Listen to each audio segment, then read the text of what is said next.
Hello, hello, hello, and welcome. Welcome to our second ever charity stream. I promise we won't do these once every 2 weeks, but I didn't get to pick when International Women's Day was. If you ask me, it should be every day. So let me start off by introducing our charity that we are going to be raising money for, and then I will introduce our game and our lovely characters. I won't introduce our characters. I'm going to let them do that themselves. But first, this is a charity stream. Just so we're clear, none of the money that comes into LD&D today goes to us. We don't see any of it. All of this money is going towards End the Backlog. End the Backlog is a program of the Joyful Hearts Foundation, which is what will show up on the Tiltify link to donate, is a national nonprofit organization with the mission to transform society's response to sexual assault, domestic violence, and child abuse, and support survivors' healing and end the violence forever. So many of you know that in America, there is a huge, huge problem with rape kits just not getting tested, and victims of rape and sexual assault and sexual abuse getting swept under the rug. There is no justice, and quite frankly, there are people walking around on the streets that should not be. And this is a huge problem and a serious one. So for International Women's Day, we are getting together and we're going to play some all-women games that celebrate us and who we are, but we're going to do it for a cause that is near and dear to many of us on the stream and in the community. I wish that it wasn't, but it is. So please, if you have $1, $2, $5, whatever, don't send it to us. Send it to End the Backlog so that they can help these victims get some sort of healing and closure for what's happened to them.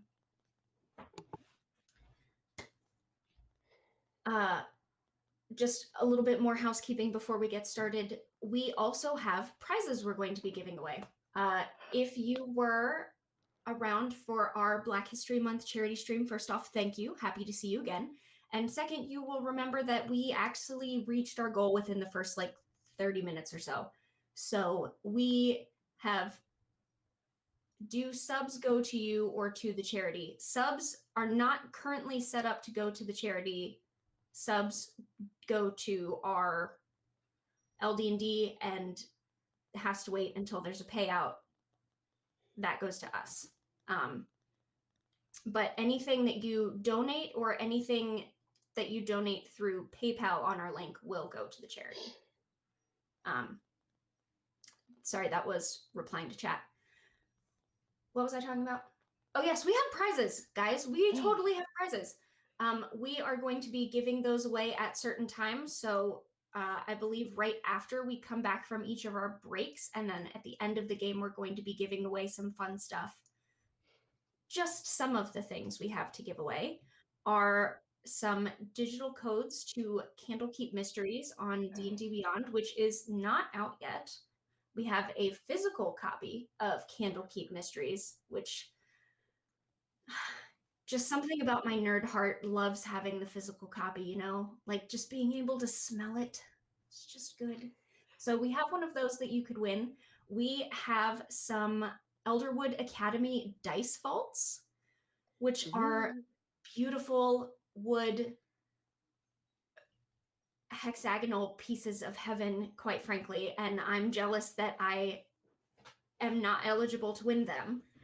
And we have some dice from Norse Foundry, and we have prize packs that are rainbow and tea themed, because if you'll notice from our Siren Squad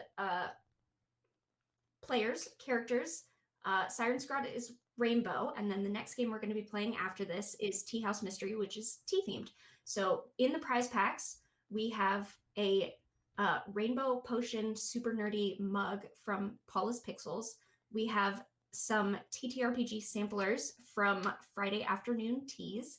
We have a Tivana tumbler each, and we have some swag and stickers from Ladies of D&D, and I feel like I'm forgetting something. And Chessex dice are also in those prize packs. So in the prize pack is basically everything you need to nerd out and have some tea and get your D&D juices flowing. And my husband just came in with coffee. Thanks, babe. Speaking of D&D juices flowing. Exactly. Yes. This is a greater healing potion of my coffee. So yes, all that is very important. Seriously. And all that aside, let's go ahead and thanks DM Toolchest. Let's go ahead and get into our game. So for those who don't know, Siren Squad is a game that we play sort of like a kids cartoon, like 90s TV show, like Powerpuff Girls or Totally Spies. It is the kind of thing where each episode sort of resets at the end. And these are Rainbow Mermaid Secret Agents. That's it. That's the whole thing. They're Rainbow Mermaid Secret Agents, and what more could you possibly want? So let's go ahead and introduce the Rainbow Mermaid Secret Agents that we are going to be sending on our mission today. So, Jade, would you like to introduce yourself? Sure. So Jade is, first of all, sorry, I'm Vanessa. I DM Hell's Bells on Nerdlandia that a lot of the ladies play in, and I also play in Tales of Arclandia. My character tonight is Jade, who is a beautiful blue mermaid, and one of her best skills is being able to blend in with her surroundings, which makes it very easy for her to sneak up on people and do, a decent amount of damage. But she's also very playful and loves to, interact with the wildlife. And if you get an ocean friend for us, I promise shenanigans. So yes. I'll explain the Ocean Friends in just a moment. First, Sam, would you like to introduce us to Sage? Sure, yeah. Hi, I'm Sam. I play in the Saber's Monster of the Week campaign on Nerdlandia pretty often. And I've also done Siren Squad before and FGA Agents, which Vanessa DMs. So you might have seen me on a couple of those episodes. But today I'm going to be playing Sage, and she is a beautiful green mermaid, long, dark green flowing hair. It's kind of woven with seaweed and pearls and stuff. She's very I would say earthy, but since we're underwater, we'll say watery. And she is a druid, and her skills that she lends to the Siren Squad team are her survival instincts, being able to really be familiar with the surroundings and the plants and animals and kind of in tune with that. Normally, she feels more comfortable actually interacting with plants and animals than other humanoid creatures, but she really has bonded with the Siren Squad ladies, so she'll do anything to keep those ducks in a row and help them as much as she can on this mission. Nice. And then we have two completely new sirens on their very first mission. Hope, why don't we go ahead and start with you? Would you like to introduce your mermaid? Yeah, thank you. Hi, everyone. I'm Hope from Hope for TTRPGs. I'm super excited to be here. This is my second ever live stream, so I'm super excited, super nervous, but so far this is a great group, and I am just so excited to help raise money for such a great cause. Enough about me. I play Misty, and she is a like neon green and like neon blue mermaid. So she's got long neon blue hair with the middle part, and the neon green skin with basically like blue kind of like spots everywhere. And she is a druid, circle of the land coast. And so her skill set is going to be with a lot of like druid craft, so a lot of elementals, a lot of animals, a lot of just water, and seaweed. Perfect. I think we're going to get along very well. And then, Meg, would you like to introduce yourself and your mermaid? So hi everyone, I'm Meg. I'm one half of the Women of D&D Instagram. This is my first ever stream, so I'm sorry if I mess up, but I'll try my best. I'm playing Goldie, who is a golden yellow mermaid. She's quite curvaceous, and she's a bit of a sort of socialite lady about town who sort of knows a little bit about everybody and knows all your secrets. She is a bard. And I have to do it justice. All right, perfect. I'm really excited to meet your characters. If you don't know, I actually do all the art for Siren Squad. If you have seen me on any social media ever, that's probably all you've seen from me because I'm obsessed with drawing rainbow mermaids. So I am really excited to see these ladies bring my art to life. Real quick, someone mentioned Ocean Friends. Let me just bring that to your attention for a moment. One of the things that you can get if you donate, and there's only one per stream, is if you donate a certain amount of money, you can have a little ocean friend join the adventure. And this little friend will be with them through the whole time, and bad things cannot happen to the ocean friend. So you see there are 20 of them. You can either pick one, or we can roll a d20 and you get one at random. And for this particular one, because we have druids, any of the ocean friends that are not being a friend is going to be potentially what Sam turns into if she wild shapes. So that is that. So let's play some D&D, huh? Yeah. All right. Sirens. You are at the Siren Squad headquarters, which is a very specialized top secret branch of the Ultramarines, a special forces group who protects the Cerulean Sea where you live. Your general, Viridian, calls you in and says, "Ladies, there's a problem at the Rainbow Reef." And you know the Rainbow Reef, also from its name. It's rainbow, it's a reef. Something's going on down there, and the whole reef is turning white, and it seems like it's starting to die. There's one particular area that seems to be sucking all the color away, and this is, as you know, horrible for the reef and for the biome that it is a part of. You need to get out there stat and find out what's going on and what's stealing all the color out there. I know I can count on you, ladies. Yes, sir. She gives us like big fake kind of salute, like We'll right this wrong, don't worry. So you travel out to the Rainbow Reef, and it's not hard to find where it starts getting desaturated and where the color starts kind of seeping away and fading into gray. So the more you follow that, the more you find it gets just more gray and gray and gray until you find in the center of the reef, there is a huge tower that was not here before in the very center of where this reef is turning completely white. If you are new to Roll20, there is on the right-hand side, on the very top, there's a little icon that looks like a newspaper. In that, there are lists of things. One of them says Sirens, and you can find your token and drag yourself onto the map if you want. Everybody should be able to move themselves, but there's literally always, no matter how much you prepare, there's always going to be something about Roll20 that you need to tweak while you're playing. This is just the rules of D&D. But go ahead and put yourself on the map. So, this tower.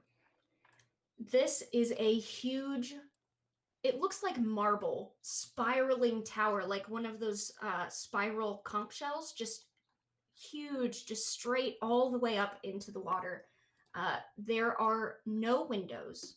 There's only one door, a very large, it looks maybe like some sort of like onyx or obsidian, just like black carved stone door at the very bottom of this tower. And everywhere else around it, from where you are now, all you can see is just white and gray dead coral.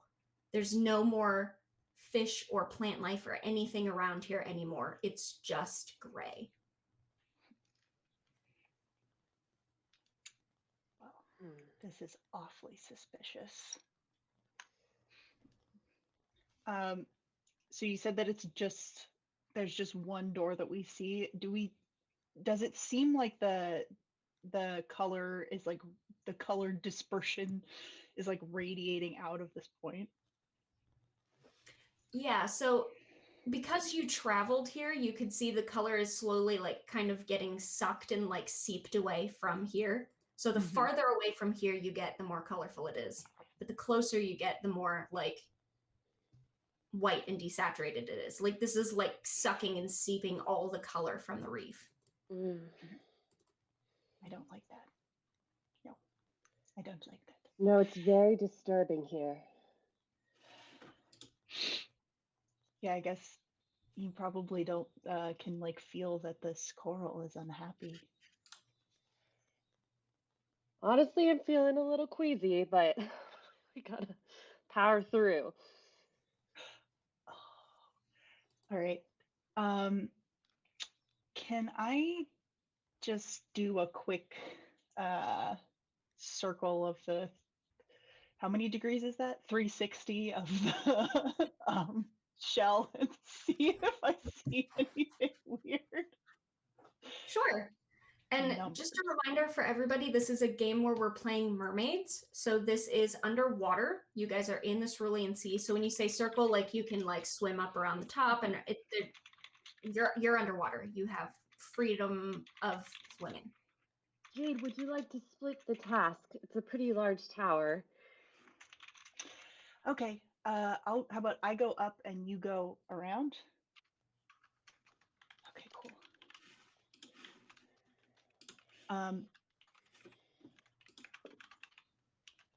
Do you guys just want to sorry, Misty and Goldie, do you guys just want to keep an eye out and make sure that nothing ambushes us? Yeah, sure. Yeah. We'll watch your back. All right, cool. We've got your back. We'll watch. Okay. Okay, we got this. This is fine. We've done weirder things. It's not like a giant tower appearing in the middle of the coral reef is the weirdest thing we've ever seen. We have an ocean friend. And this is an ocean friend we haven't gotten to play before. So you guys meet Dexter. I'm going to make him big so you can see him. Oh, you're so cute. This is Dexter. He's a sea turtle. He's the same colors as Sage. Oh. He's just so cute. Well, hello, little friend. So, and you guys all know the friends. So like Dexter kind of swims up next to you guys, and Dexter is very like chill, like go with the flow. Like he's kind of quiet and kind of like dances a little bit when he swims. He's a like no thoughts, head empty kind of friend. But he swims up and kind of like does a little twirl in the water and starts like backstroking next to you guys, like to say hello. I give him a fin bump with my tail. What's up, buddy? All right. Sorry to derail everything, except I'm not, because Dexter. Please continue. Okay. So I'm gonna go up over the top and see if I can see another way in, and then also if I can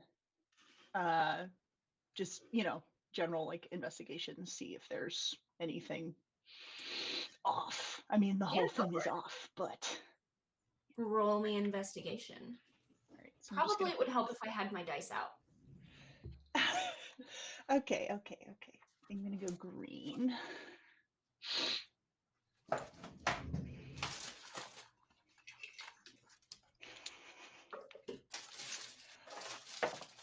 Let's see. Oh. That is a 26. 26. All right. So, Love expertise. woo.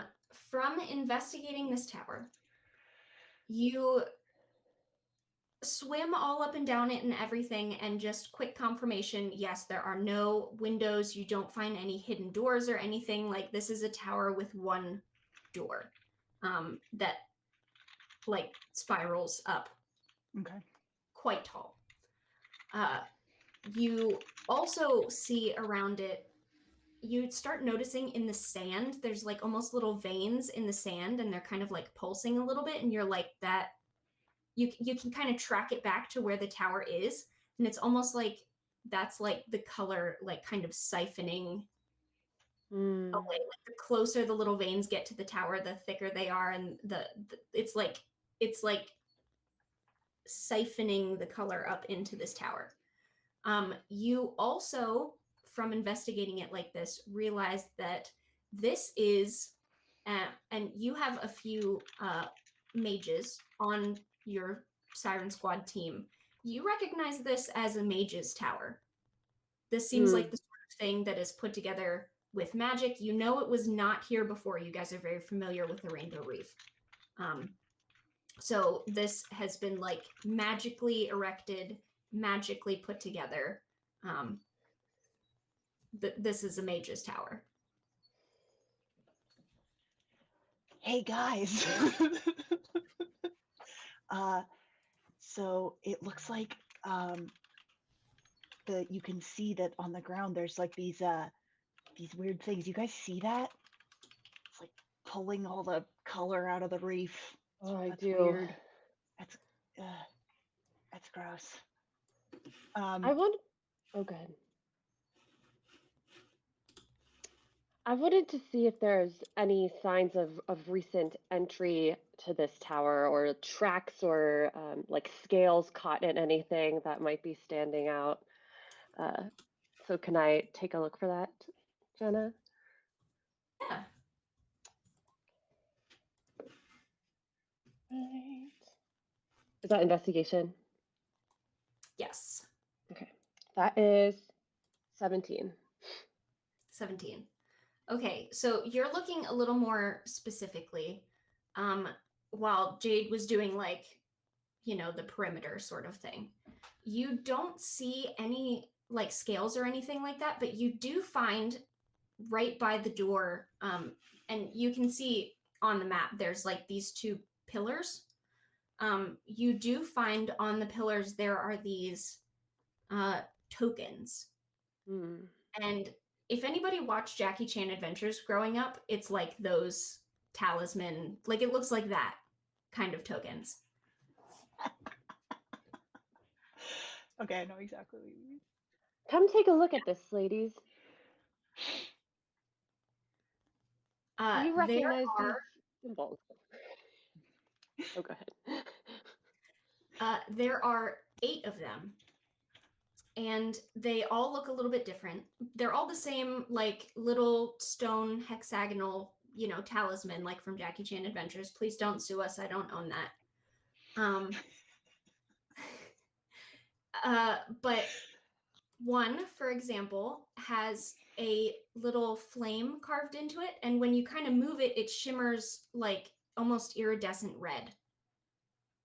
Another one has a like snowflake etched into it. Another one has a droplet etched into it. Like there are different symbols on here. We have a bard. Would the bard please roll me Arcana? Sure.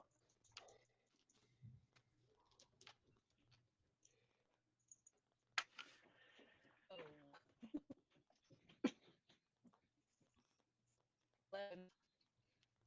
11. All right. This is actually like your wheelhouse. You know exactly what these things mean. They're in D&D in general, but there are certain spells like prismatic orb and stuff like that that have colors that correspond to a certain type of magical effect or magical damage. So looking at these, you see the red one that's got a little flame on it, and you're like, oh, that's fire magic. I know that. So there is one of these that corresponds to every color of magic, and there is an extra one that you don't actually recognize. Quick cheat sheet, because I don't actually expect everybody to have the different types of D&D magic colors memorized. If you go into where it has that little newspaper icon at the very top, it says color magic cheat sheet, and that will give you the list of what the colors are that you know of. Okay. Because who has that memorized, honestly? But Jenna. if you lived in a world that had that kind of magic and you studied it all the time like a bard would, then you would know it. So you know it, but now you know it too.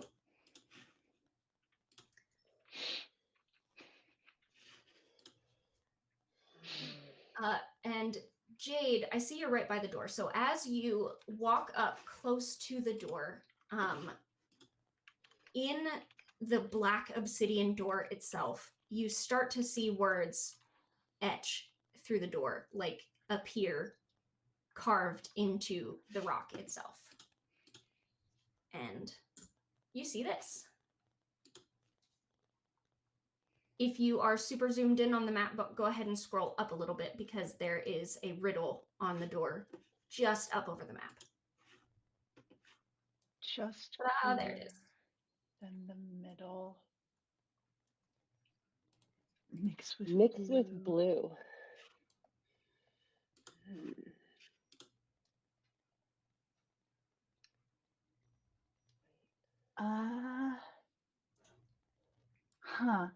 Well, You do have your list of color magic that you can always look at, by the way. I popped it up to show you guys, but if you click on it, you'll be able to see it whenever you want, just so you know, for Roll20. so Thank you. I think, let's see. Well, I'm going to defer to you guys because I think you know more about colors than I do. I mostly just know about blue.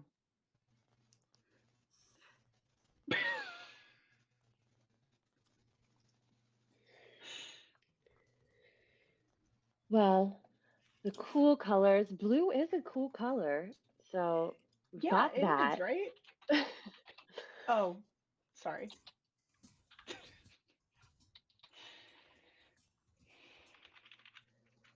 And now I'm just cooler than the middle, mix with blue to make me. We can move these tiles on the columns, on the pillars. Mm-hmm. There are 8 tokens though, Jenna, right? And one of them is not listed on this color magic sheet. Yes. That one is pink, and it has a heart on it. Oh. Okay. So I'm thinking green, but I love green, so maybe I'm just biased. I think that sounds right. So if we're gonna make green, then we have to mix yellow and blue. We need to mix probably would we have to do the tokens and maybe mix some of our spells together? Maybe. Yes. Mix with blue to make me. Maybe. Does anyone have maybe we could try to just cast a. What spells do I have? Does we could just try because green is poison. So maybe we could just try a poison spell in the token that matches first and see if that works. And if not, we could cast like both into the things. Because it does say mix. Mm-hmm. What's my intelligence modifier? I'm smart. I know things.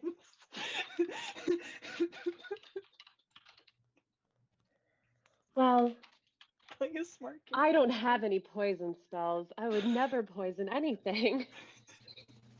I could turn into a poisonous snake. Would that be helpful? Maybe.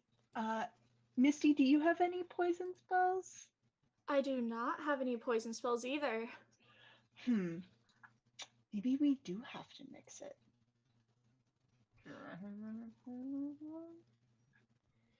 I do have lightning if we want to try going for yellow. All right, maybe we have to do yellow and blue. I keep putting this thing away like I'm not going to need it anymore.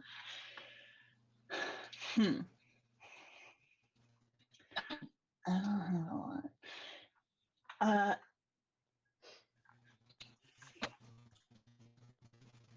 Goldie, do you have any poison spells? I'm just having a look through now and having to think if I have got any poison spells. I don't think I do. All right. Could we maybe roll like a nature or survival check to see if we see any plants around us that have poison in it? It's not magic, but maybe it just needs poison. Good thinking. Take a look.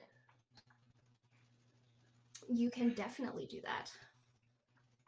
Oh boy.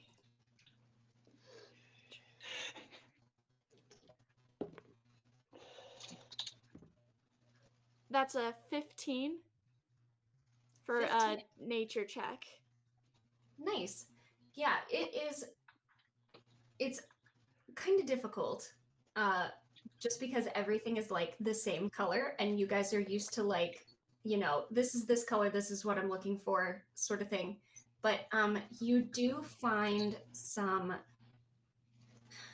and I know the difference between poisonous and venomous. So I'm not going to say like an anemone because those are venomous. But you do find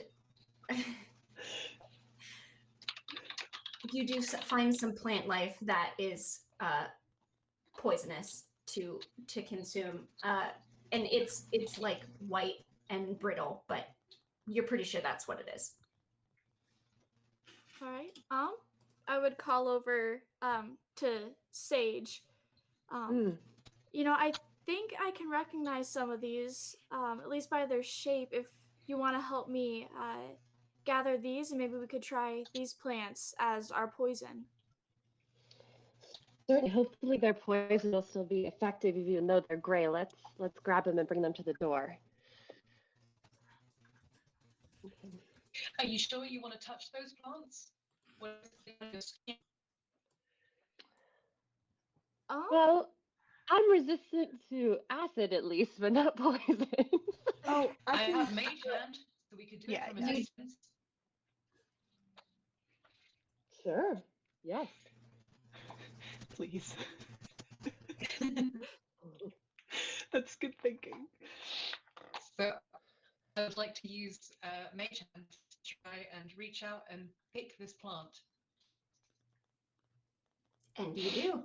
It is surprisingly easy to pick because it's so like sad and brittle, and you can tell that this is probably a time-sensitive mission because you don't want the whole reef to permanently die and turn into just gray sand.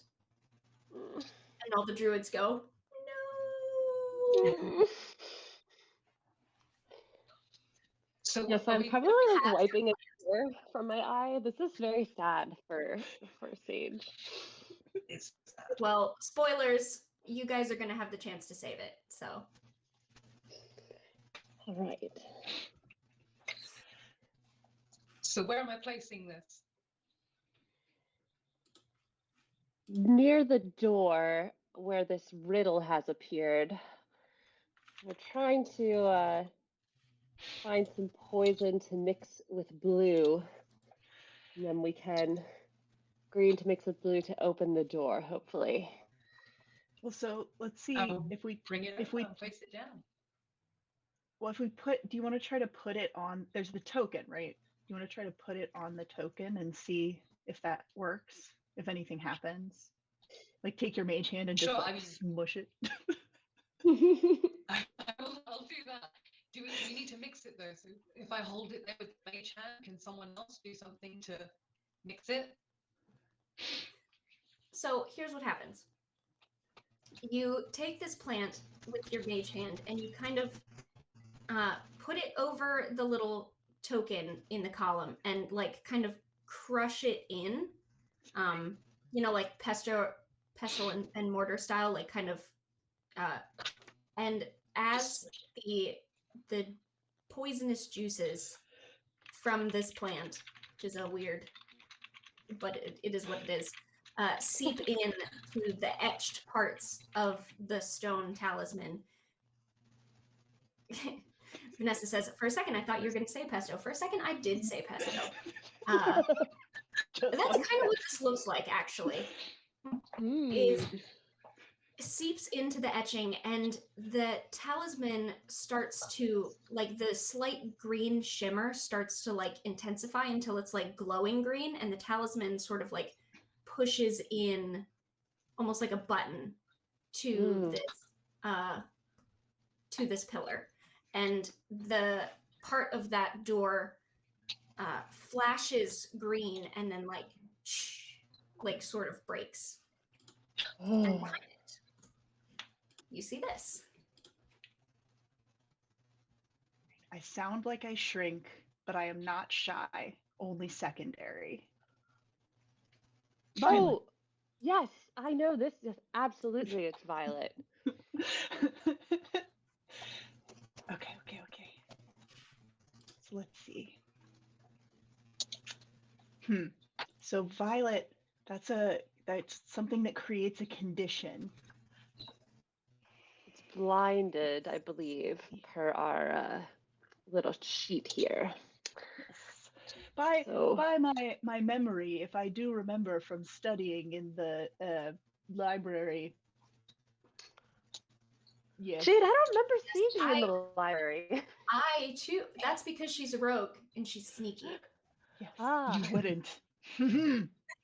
Just I too have this whole thing memorized and don't have a sheet up for this. Obviously. Yes, of course. Let's see. So, does anybody have? Oh, yes. I think you need blindness. Yes.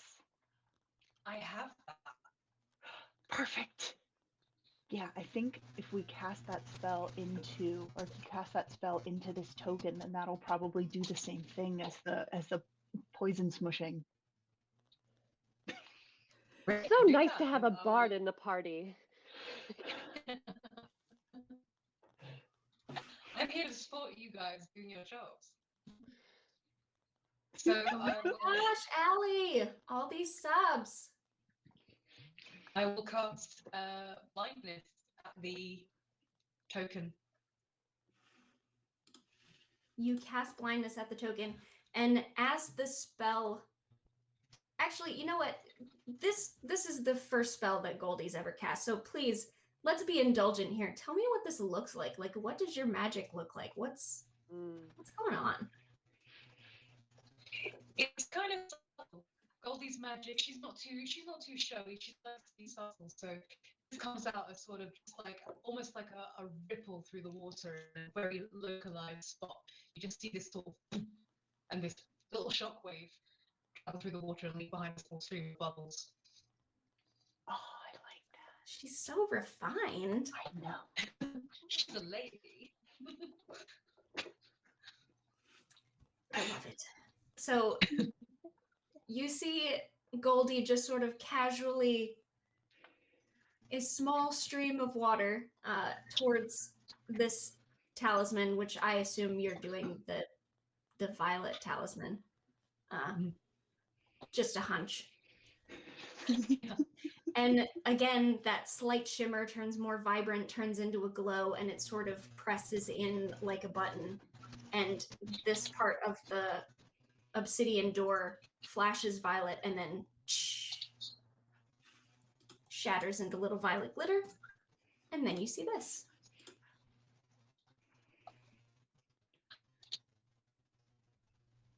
Oh, that's gonna be red, isn't it?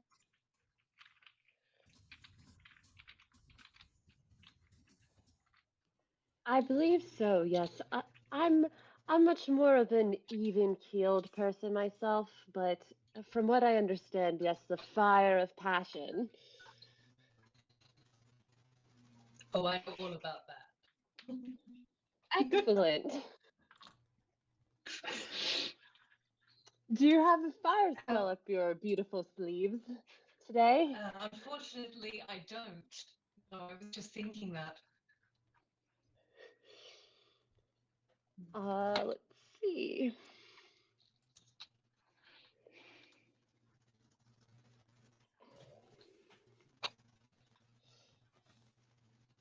I could possibly create a fire elemental, but I don't know if it'd Oh, work right down here. We'd have to be very careful about it, but maybe if I cast it directly on the talisman, it might spark it. I mean, yeah, if that's what we've got, it's definitely worth a shot. I don't think putting sticks together down here is going to start a fire. indeed. Just for anybody wondering, we are using D&D underwater rules. Obviously, everybody is a mermaid, so they don't have like slow movement or anything like that underwater, and they can breathe underwater. The one difference that I play with is that you can do heat damage if your spell is something that could boil water. You still can't like produce a flame underwater, but you can do heat damage, which I feel like Wizards of the Coast must have forgotten that water can boil when they said that you can't do heat damage underwater. But I think that's dumb that they're doing it. Yeah, it hurts. Unfortunately, I can only freeze water, not boil it with my spells, so maybe let's give this elemental thing a shot. All Yeah. right. I'm going to go ahead and come up to it, and directly on it, I'm going to cast, I think it's Summon Elemental, or is it Conjure? Oops. Yeah, this is Summon Elemental, so I'm just going to start kind of swirling the water around, and as I do that, a Fire Elemental is going to start to occupy that space. Cool. Very cool. See if that So- works.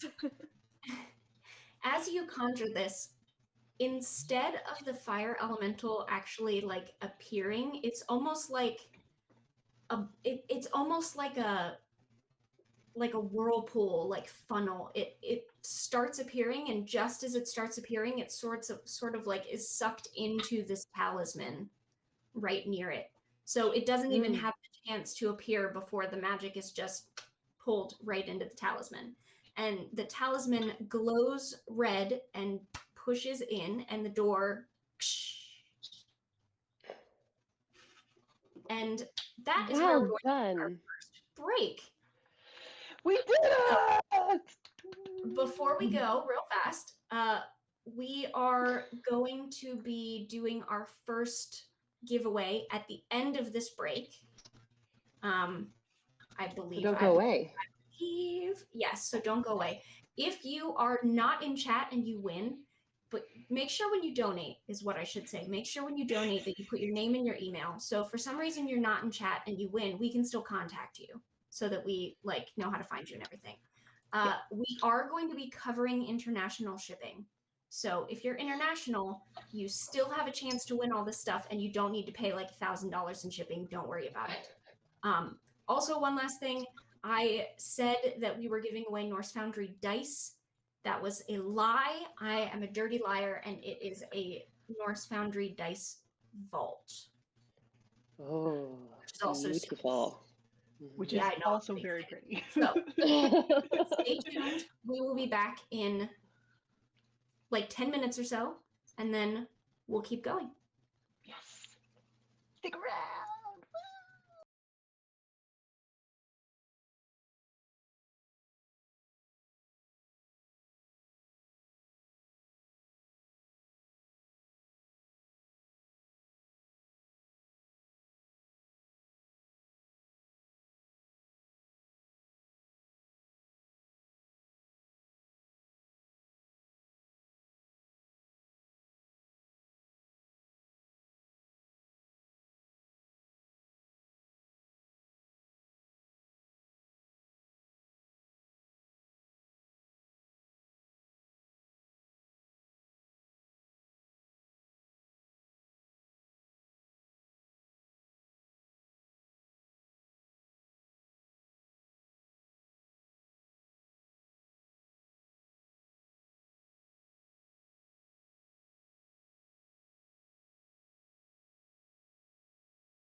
animal crackers out of my teeth. Yeah. Okay, I think we're good. Okay. All right. Oh, we're back. Hey! I didn't realize we were back already. Perfect. Well, hi. Well, if you weren't here for the first part, you missed probably the best riddles known to man. We have a winner for our first giveaway, if you didn't know. Our first giveaway is the Hex winner. My person who tells me what the first thing we gave away didn't tell me, but Oh, here. won It's the a thing. Elderwood Academy hex case. Okay, perfect. Yes, we're all very professional here. We know what we're doing. The winner of the first Elderwood Academy hex case is Gigawatt 1099. Gigawatt 1099, who I see is still in chat. Yay! Serial, High yes, five. through PayPal, you are still eligible. Yes. We have someone on the back end on our stream team making sure that everybody who donates is all in the same pool. The people playing and LD&D admins are not allowed, and also, sorry, anybody in Quebec. For some reason, Quebec doesn't like giveaways. We can't do that. But everybody else, international shipping is covered. If you donate, you are entered to win. So, we got you. But stick around and keep donating because there is more to win. And Also stick around because we're about to go into this mage tower. You guys ready? it'll be fine. It'll be great. You know me. All right. So you walk into this tower and you know for sure on the outside of the tower there was one door and no windows. On the inside of the tower, you end up right here if you want to put your tokens there. There is no door and stained glass windows everywhere. Ooh, big room. Yeah, so I'm going to go ahead and put you guys right here. And just I see. as a quick, this map can be kind of difficult top down. So basically this whole tower is like a spiral staircase. So each of these parts is like a large platform stair, and they go up around the spiral. So you guys are at the very bottom where it's red, and then as you swim up the stairs, you see as you go up, it gets orange. As you go up, it gets yellow. You go up, it gets green. It goes farther, but for the sake of the map, I cut it off at green. Oh, also, the Elderwood Academy hex case that we just gave away to Gigawatt 1099 is the Cherrywood Celtic Knot hex case. Yes. Thank you for that information. My lovely stream team assistants. So, you guys find yourself at the bottom of this tower. It looks nothing like what it looks like on the outside. There's no door here. You're sure you came through a door. There was no windows on the outside of the tower. There's windows all over this place with colorful light shining through the stained glass. But the windows almost seem like there's sunlight directly behind each window. And first off, that's not how it works underwater. And second, there's windows all around this thing. How? What? You guys are at the very bottom of the tower, and you are standing in the glow of huge stained glass windows. In front of you, to one side, towards the center of the tower, over here, you see a large painting on the wall in a gilded gold frame, and the painting is of a field of roses. On the other side, you see a little alcove, and in the alcove, on a pedestal, is a large red crystal.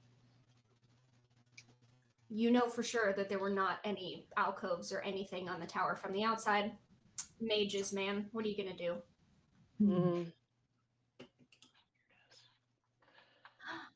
Saving throw HQ. Welcome, welcome. All right. I think that Jade is probably going to go ahead and look at this crystal. Want to inspect it and see if it's well, that's the first one of that. But I want to see if it seems like it's giving off any any kind of magic, but also just like what does it like look like? Just some natural crystalline structure, or if there's Yeah, sure. anything in it, maybe. So as you step into the red no. light coming through this window, It would do you be touch me. it with your hands? Do you touch it with your hands? With your fin? As you step through, it is a TPK. Good night, everybody. Thank you for joining us. No. Tea No, House it's Mysteries is on at 7. Join us. Join us then. No, No, investigating mermaid skeletons that have been found in a tower. as you step into the light that is cascading through this window pointed at the painting, the painting sort of like rustles and moves a little bit, like the roses are like moving in a slight breeze, and you can smell roses, like you can smell them, but nothing else seems to happen. So Goldie's you- Goldie Go ahead. wants to swim over to the painting, get closer to the painting, and have a look close up. Is there anything like? Does anything else reveal when it moves, or? So you go up close to it, and it doesn't necessarily reveal anything, but looking at the painting does give you almost like a parallax effect. Like you kind of look and it like shifts perspective just a little tiny bit of like looking into this field. But the painting just seems like a very pretty, like it's a lovely day. The sun is shining. It's just a field with rose bushes everywhere, really pretty red, crimson roses. And as the breeze kind of moves the roses a little bit, you can smell rose petals and roses wafting through, in your case, the water. I'd like to take a look out of the window and see if I can see anything through the stained glass at all. So you go up to the window. There doesn't seem to be anything behind it. Like modern day equivalent would be like walking up to a like shop sign that's like lit from behind, sort of thing. Okay. It seems to be magically lit. And also, Jade, inspecting the crystal, this doesn't seem to be a naturally occurring crystal. This looks like maybe the sort of crystal that would be used for like an arcane focus or something, but it is a deep, doesn't quite look like a ruby. It doesn't quite look like a naturally occurring red color, but it is a deep red. Jade is going to conjure her mage hand and poke it. With her mage hand. Make that very clear. I've learned my lesson. The mage hand pokes the crystal, and it gives a little Oh, like it's hot.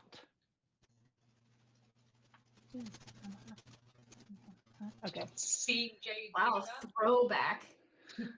Throwback. Yeah, you probably would, because when it happens, I would probably be like, whoa. That's the kind of person she is. So, guys, this crystal, it's hot. I poke it again with the mage hand. Which you're underwater, so it's sort of like a bubbling, like you can see the water like rippling from the heat, sort of thing. But I can't make that noise with my mouth, so. No, ignore me.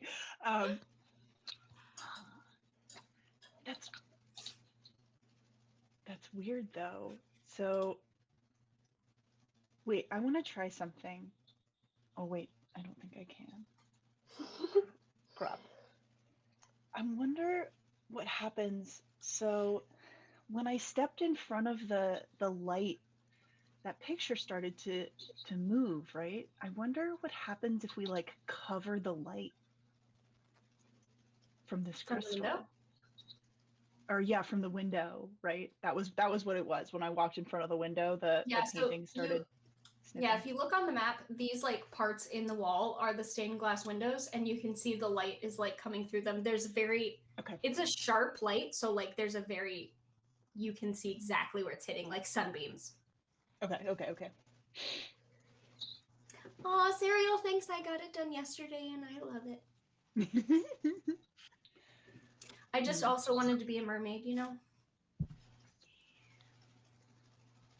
Can I hear anything else moving in here? Oh, did I talk over somebody? No, you're good. Okay. Can I hear or like see anything else living in this space? See, I'm feeling very comfortable in this like sterile, magical space, and I want to see if there's any signs of life of anything else. No, it is just you guys, and oop, I forgot to put Dexter on. Silly me. Dexter is also there with you. Chilling.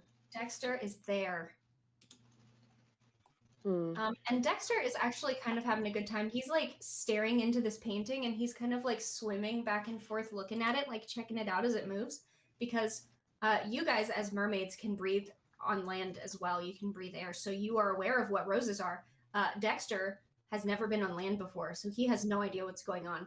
So he's just kind of like enjoying this strange scene and this smell that he's never smelled before, and he's just kind of like checking out the parallax. It's adorable. Goldie's gonna sway with him. Okay, so we're just gonna do this for the rest of the game. We're gonna hang out with Dexter as he enjoys this painting. I'm feeling his rhythm. I I'll get wanna see... my pan flute. Oh, Yeah, we're just gonna stay here. We're just gonna chill and vibe. It's gonna smell like roses. We're gonna have some music, maybe some tea. Why not? That's it. That's the game. all right. I want to see if each of us gets in front of one of these windows. Can we? Does the portrait? Can you put your hand through it? Or is it just magical? It is just magical. Okay.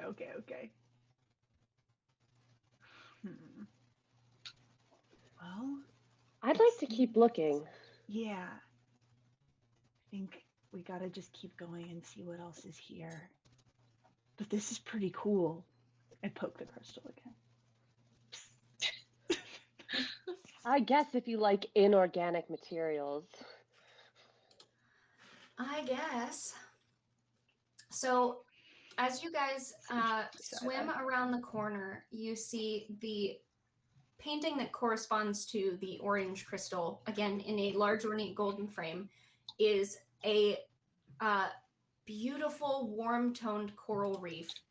And in this reef is an orange reef shark.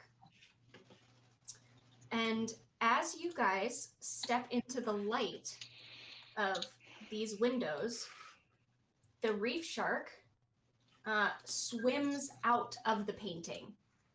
He is now there, like with you guys, and seems a little bit confused about this. Can I go ahead and cast Speak with Animals and strike up a conversation? You absolutely can. Yay! All right. So I cast that and I turn to him, and through Sharky language, I don't know, I'm gonna be like, "Hello, have you always been in this tower? You look a little confused." And so this is a really interesting shark. It's obviously a reef shark, but it almost looks like brushy, like painted, like it still has the texture from the painting.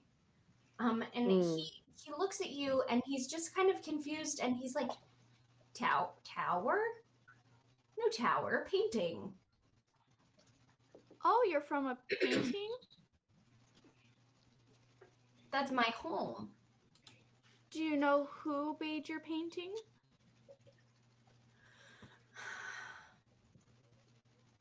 Mr. Grimm. Mr. Mr. Grimm. Grimm, I think. Mr. Grimm.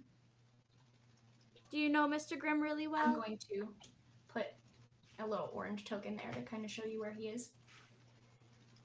Yeah, I'll just put him right there so you're talking to him. He doesn't talk much. He comes by sometimes. Do you live with anybody else in your painting? I have all my coral in my painting. You do have some really nice coral. Oh, thank you. And he like kind of swims around in a little circle. Aw. I love my coral in my painting. Are you from a painting? No, I'm Very actually. colorful too. Oh, thank you. And I kind of, show off my blue spots. Thank you. I know some coral and reefs from somewhere else, and they are not near as colorful as yours. And so we're trying to figure that out. Oh no. Well, I hope you do. Thank you.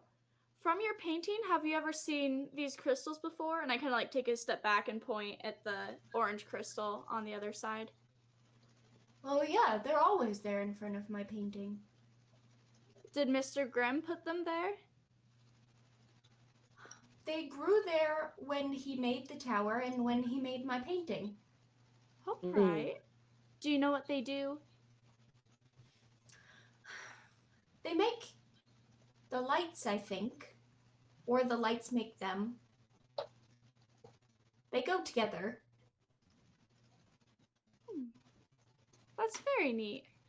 Are you able to get back into your painting where you feel safe? Well, I don't know. Let's see. And he tries to swim back into his painting and it bonk. He can't get back. Oh no, my painting. That's all right. We'll get you back to your reef in no time. But for now, you can stay with us. I would like to go back to my painting. Can you do the things that Grimm does? What are the things that Grimm can do? He shoots things out of his hands at the crystals. Do you know what kind of things?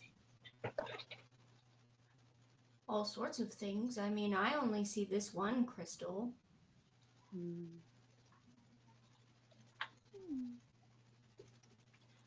What kind of things does he shoot at this crystal? Like magic things. Does the magic have a certain color? Well, everything's orange here. True, that is true. I think Misty would take a moment to turn back to the Siren Squad and kind of relay some of this information real quick to see if they have any input on it and to catch them up. Poor thing, he can't get back into his painting. Well, if this is orange, then and if the guy casts magic into the, I want to conjure my mage hand again and poke it. So you poke it with mage hand again. It's that kind of sound, and you do know that orange is correlates to acid. Acid. Yeah. Okay. Really, I just wanted to poke it.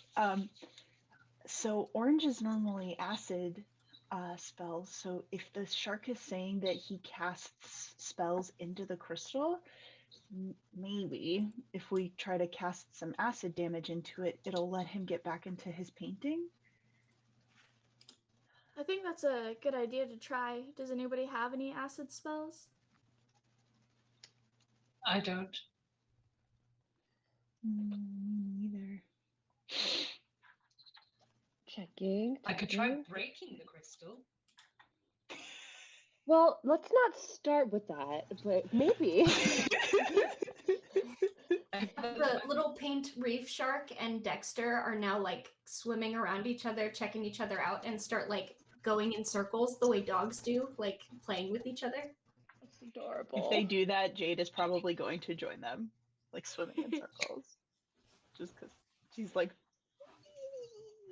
Sea puppies.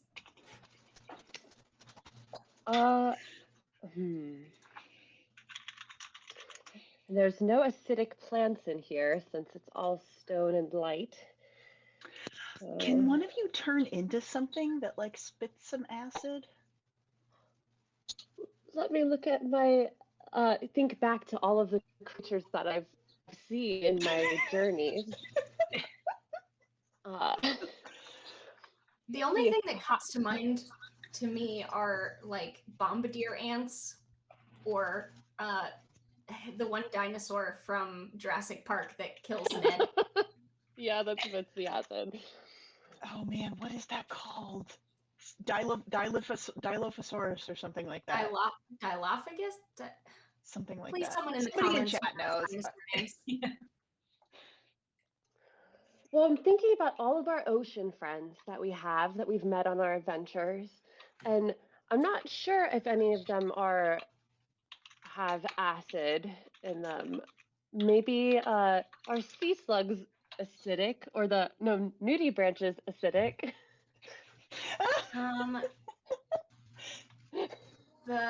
You have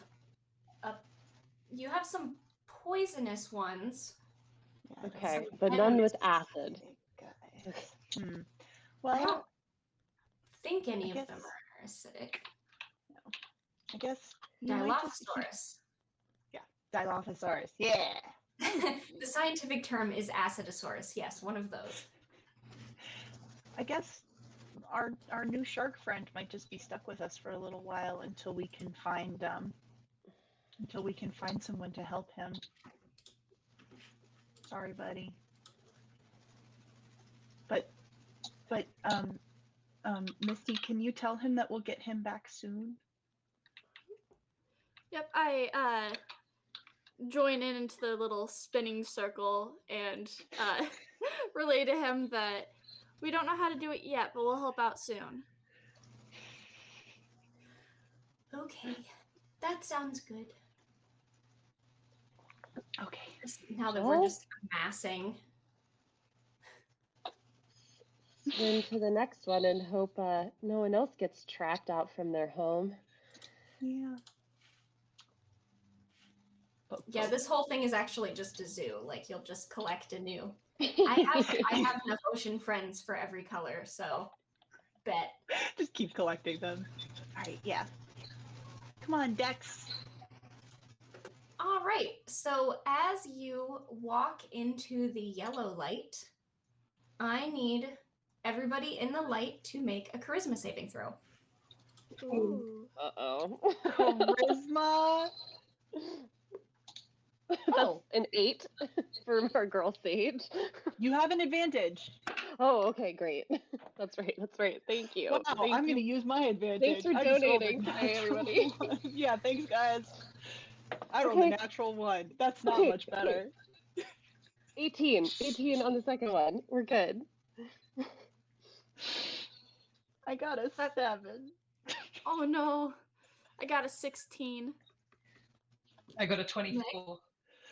All right. Bards, man.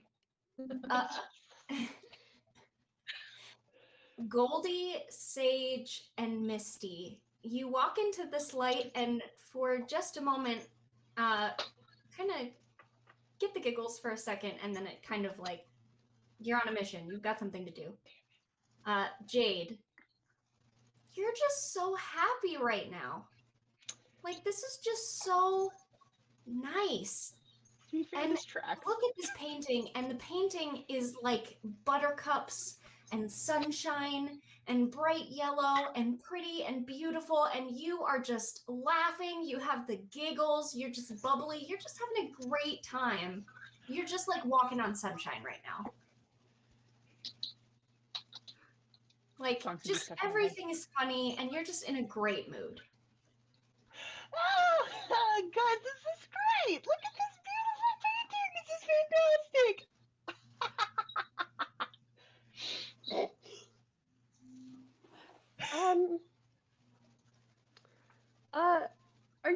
okay, Jade? I feel great. Okay. What's hmm. Well, this is an interesting one. Maybe we should go in one at a time to the light in future situations. Yeah, did anyone else feel a little funny as we came into this light? Just for a Yes. sec. Mm. Yes. But I think Jade Uh, feels a bit more than a little funny. I feel awesome. uh, She's walking on sunshine. Wow. well, I'm glad she's happy. And I love We that you're can. wearing a chaotic stupid shirt while you do this.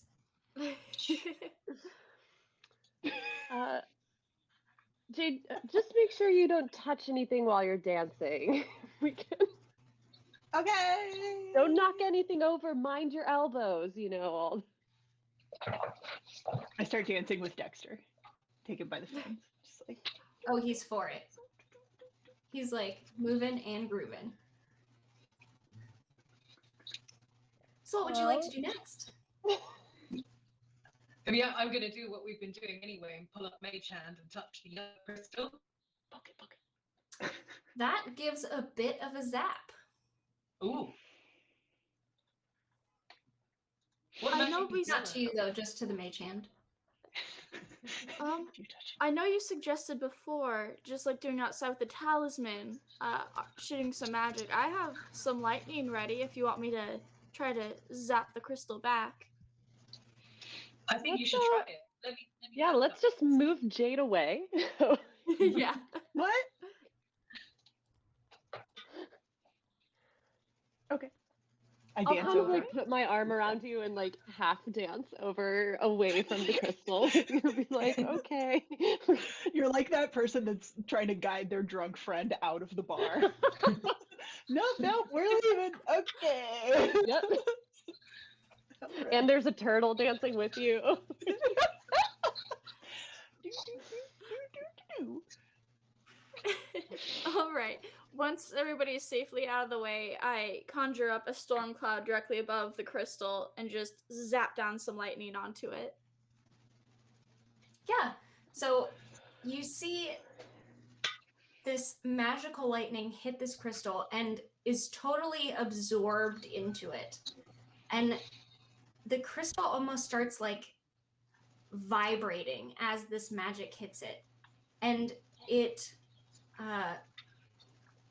sort of glows a little bit and then goes dormant and just turns like regular clear, like a diamond sort of crystal. And Jade, you feel normal again. Oh. I keep dancing. Does anything with the painting change in this room? The painting is like a normal painting, like the parallax and the like, wafting breeziness and everything like stops, and it just is like a regular painting. Well done, Misty. That was fantastic. I guess that's what we need to do. We can try to go back to the red one, and I can possibly conjure up another fire elemental if we want to go back, do that one, and then carry on again. That's probably not a bad idea. She's still Yes, boogieing it's- with Dexter a little bit. I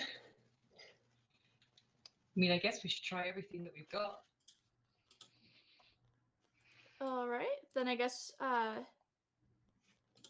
start swimming back towards the red crystal, and much like outside, get right up next to it to try to create that space and have the crystal absorb the elemental. Yeah, absolutely. And it does a very similar thing. So as you are conjuring this elemental, it's like siphoning the magic of it into the crystal, and you see the crystal kind of like glow brightly for a moment and then go inert, regular, clear, diamond kind of crystal. and then it does not smell like roses over here anymore. Ooh, Dexter's a little also, sad about that. Oh, sorry. Go ahead. yeah, no, I was just gonna say, who was it? Was it Jade that had the mage hand, or? Yeah. Yeah. Oh, Do you both. want to try? Well, Goldie and I both do. I think she's Okay. got hers up though. Yeah, mine's Okay, still then, up. yeah. Goldie, do you want to go ahead and try grabbing this crystal? The one you just turned off. Yes, we'll see if anything happens when we grab it now. Okay, cool. Yeah, I'll send my mage hand over and see if I can pull it off its pedestal.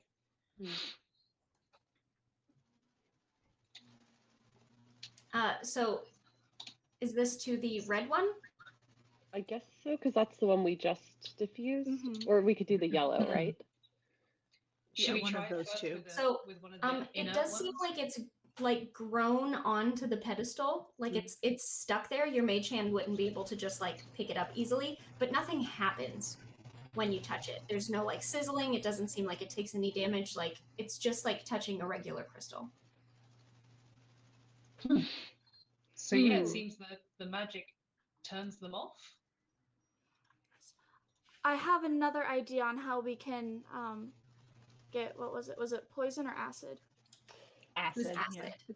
Yeah. Acid. Acid. I have an idea on how to get that one. When you touched it with your mage hand, did it look like your mage hand took acid damage, or it was gonna get damage of that type? Oh yeah, I have absorb elements. That's what I'm As thinking. do I. Huh. I wonder, Okay. it's not feeding into the energy, but I wonder if we could absorb the energy from it. That's a really good idea. Yeah. I'm a little worried though because I don't know. It seems like these paintings have gone inert, and I wonder if we do that with Sharky Boy. Did he have a name? Sharky Boy out of the painting. I Chat, wonder if he'll give be the able. reef shark a name, please. Yes, I'm just gonna call him Sharky Boy until we get a good name. Oh, we should do a poll in chat. No, never mind. Don't do that. Ignore me. I wonder if he'll be able to get back into his painting. Or if he'll Ooh. just disappear altogether. He's made of the painting. That's true. Well, I think we have to turn these off, so it's probably worth a shot. I am pretty strong. I don't know who. Several of us have this spell. I don't know who we would want to. Well, do we all have the acid resistance because of our we're Mermasi? Is that why? Yes. Okay. So we're all equally equipped, I suppose. Well. I might let one of you try. I'm getting a little bit low on my spells for today. Yeah, I think that I would probably be the best person to do it because I don't think my spells are going to be as necessary. So I'm going to go ahead and go over and just she hugs it. So as you touch it, this crystal sends acidic damage, like, and it's kind of strange because you can feel it against your skin, but just as soon as you feel it against your skin, the magic kicks in for you to absorb it. And then when you have the energy absorbed and built back up, the crystal is like siphoning the built up magic back from you.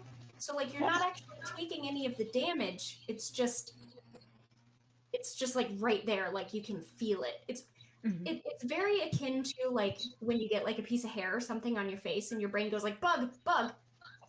So like you know that there's something happening, but like it's not actually happening. It's a very strange experience. But as the crystal siphons back the energy from you, it again glows brightly and then goes clear inert.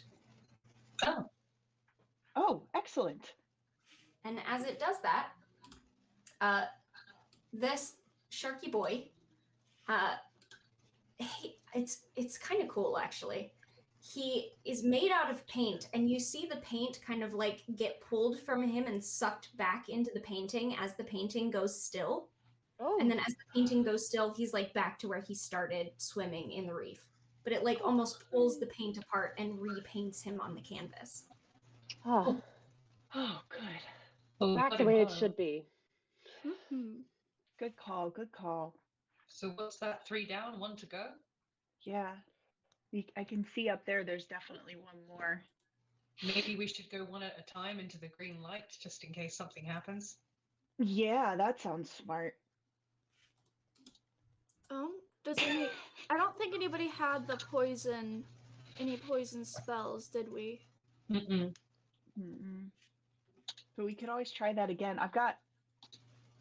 I could I try don't and think break it works this one. with poison. No, I don't think it works with poison, actually. just Sorry to be that Ooh. one. No, I no, could you're try. right. It does not.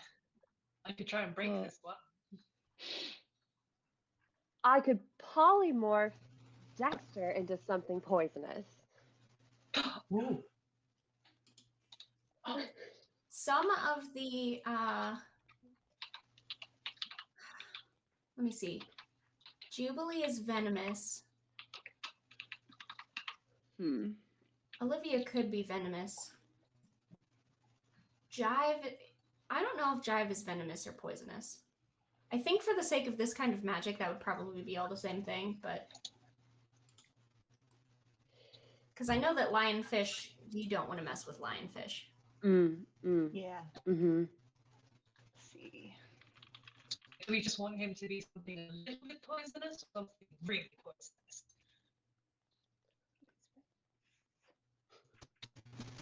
Let's see. Could you turn him into a stonefish? Mm-hmm, mm-hmm.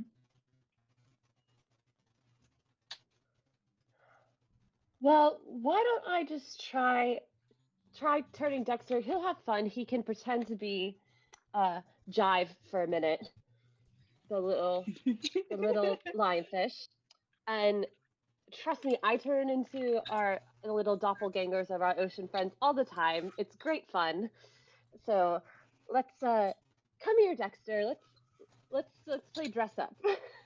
All So Dexter polymorphs into a little lionfish, and he looks just like Jive, the lionfish. But he still acts like Dexter, so he's still kind of like swimming around and doing little flips in the water. like, Dex, go shoot your venom at this crystal over here. Go poke it. So he kind of like swimmingly meanders his way over there. Get him, And Dex. lionfish Get are him. venomous. You know what? It's fine. It's up to you, Dex. We're magical rainbow mermaid secret agents with rainbow sea friends. Mhm. So I feel like venom would I do hope that your poison suspension damage. of disbelief. Yeah. I feel like venom would probably. Yeah. So Jive goes over and stings this green crystal. Which, by the way, from where you're standing, I need, as he's swimming over there, I need Jade and Goldie to make wisdom saving throws. Oh.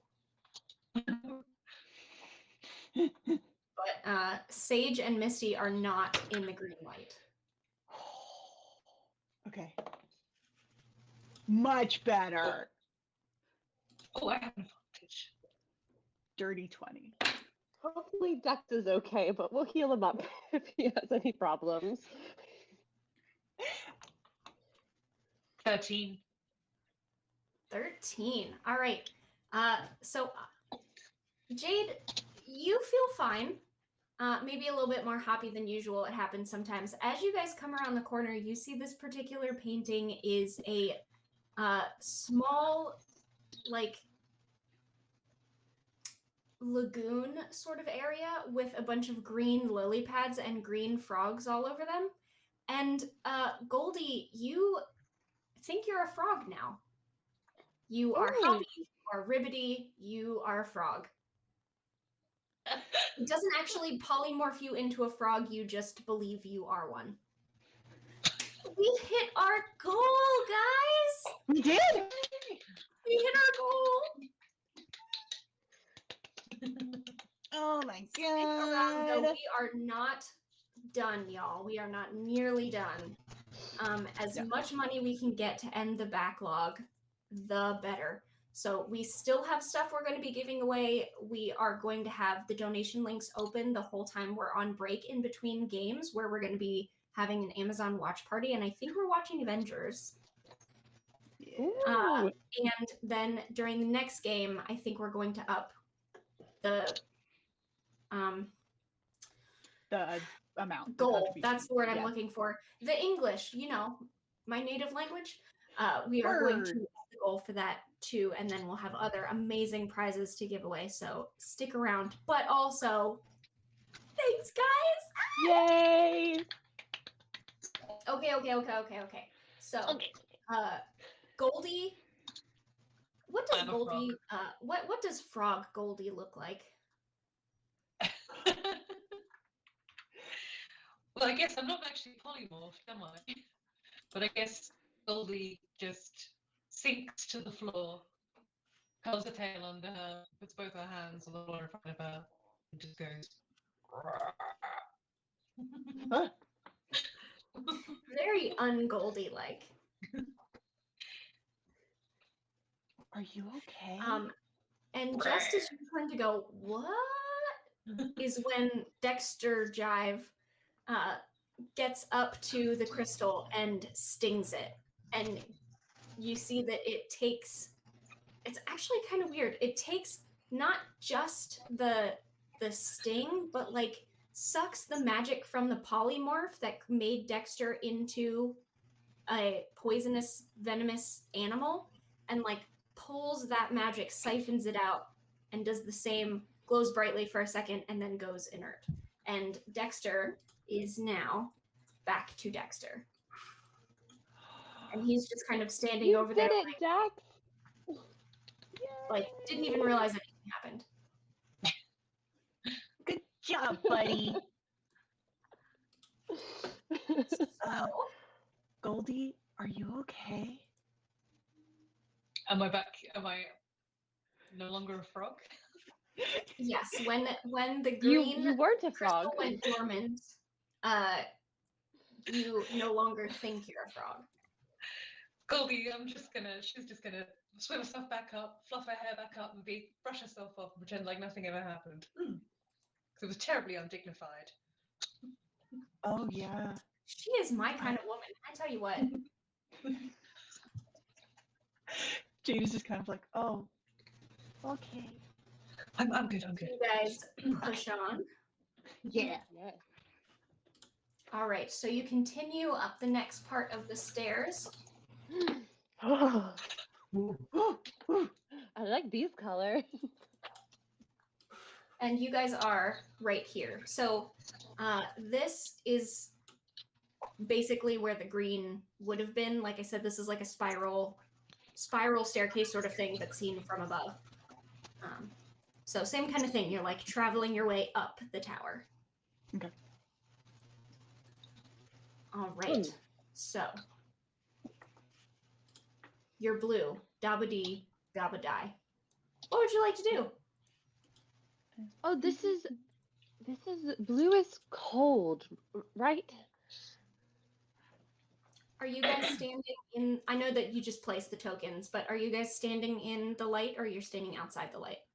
Oh, stay out of the light. I'll be in the shadows for the time being. Can we see the crystal from where we are, Jenna, or I would need to go into the light? You can see the edge of the crystal, and you can also you can kind of like, if you get maybe like right over here, you can kind of like crane and peek around and just see just the edges of the painting, but it's not facing the way you guys are right now. Oh, didn't mean to do that. Well, I'm able to freeze water if you guys want me to try that from a distance? Or would you like to go look at the painting first in the light, someone? I don't think we should risk going into the light. If you can reach it from here, hit it. All right. So I've got my sea staff. I'll say is like a coral branch that I have with me at all times. And I'll sort of close my eyes and point it towards the crystal from where I can see. And so this is the shape water spell, which is just semantic. So I'll do that, and it will freeze the water. It can freeze a 5-foot cube of water. So I will attempt to freeze the water here on the crystal. Yeah, perfect. So same situation. You see the magic like pull from your staff into the crystal. It glows and then goes inert. Perfect. Okay. I think it's safe to proceed. I think so. Mm-hmm. All right. What does the painting look like? This painting is a beautiful, like topaz blue octopus with like curling tentacles all over the place. Oh. Jade is going to be an art connoisseur by the end of this episode. I know, right? Shocking. Ooh. It's almost as if your DM is a graphic designer who majored in art. Almost. Amazing what happens when you write your own adventures. Yay. All right. So we should probably stay out of the light because apparently it does funny things to you. I thought it was great, but you know. I thought it was terrible. She says with a toss of her hair. Well, I've often pretended I'm a frog, but I've never been forced to do it, so I suppose that would be different. It's terribly undignified. It's more of a private activity, yes. I agree. So, this is indigo? Yeah. Which is This is indigo. restrained. I have hold person. Yes. That's about as restrained as you can get. Exactly. Or wait, Shall wait. Is that restrained or is that paralyzed? I think it's restrained, but I might be wrong. Hold paralyzed. Oh,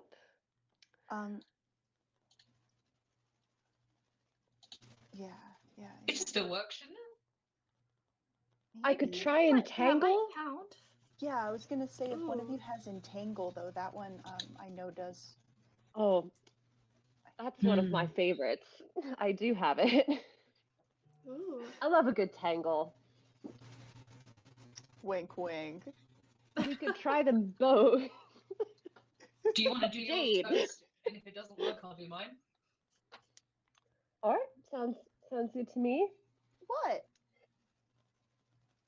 She looks at you with her like big eyes, just like, what?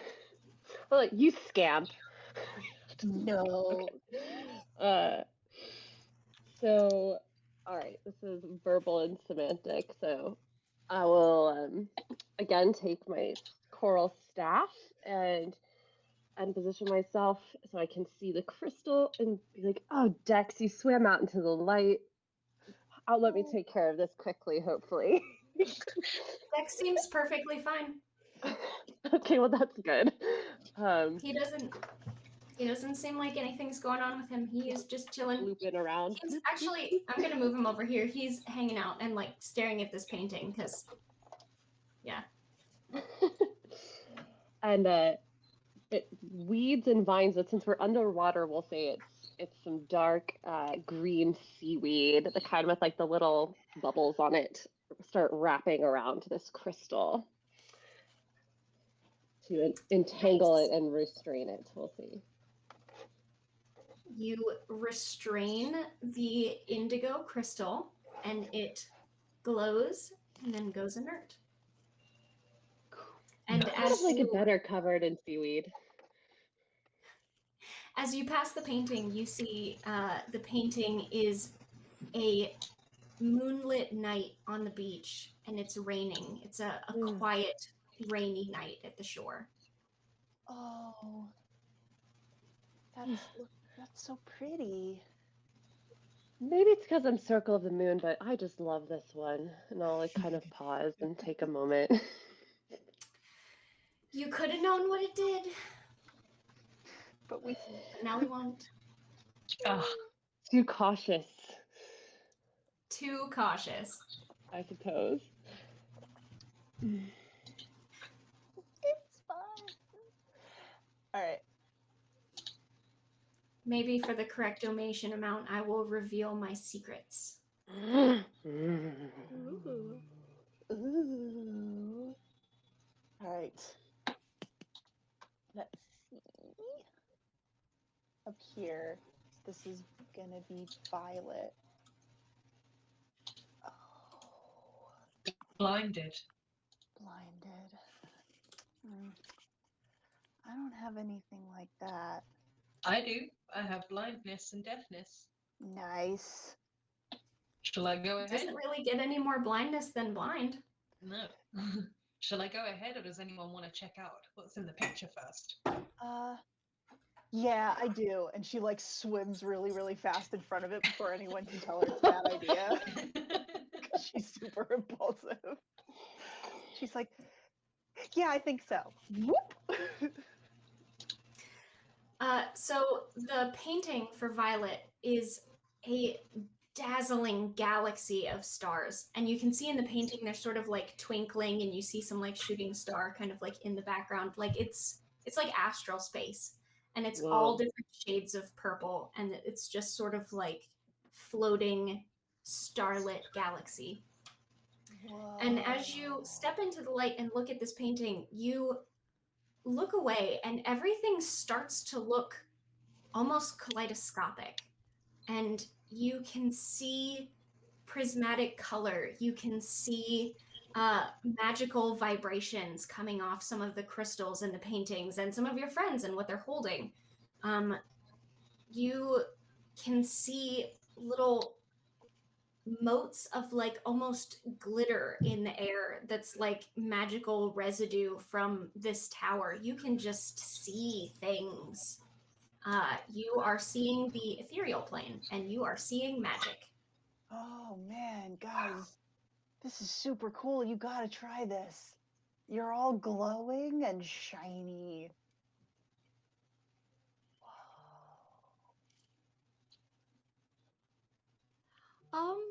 Goldie, maybe we should go ahead and try that spell. Yeah, I don't think it's safe for us to try this. So without missing a beat, Goldie's just going to flick her hand up and send blindness at the crystal.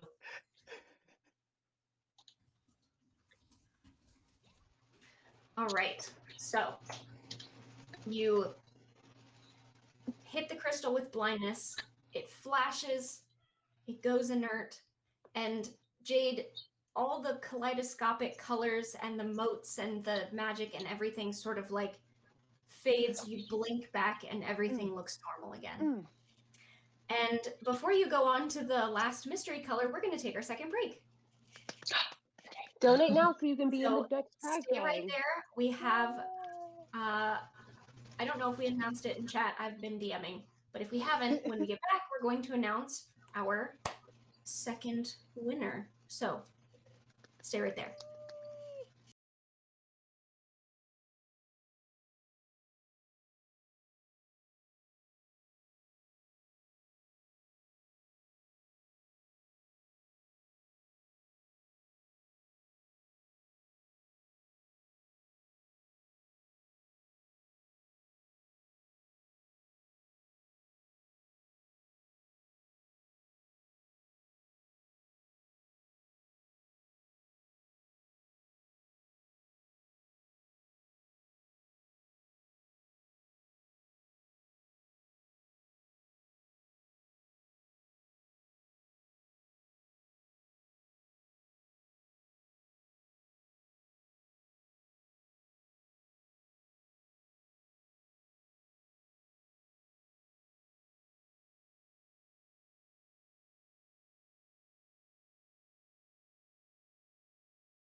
It sounds insane.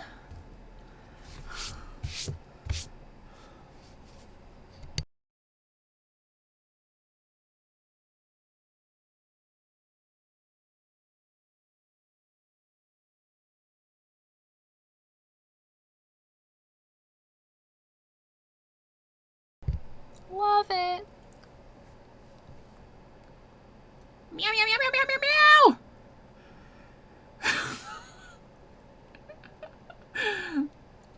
I saw the pause.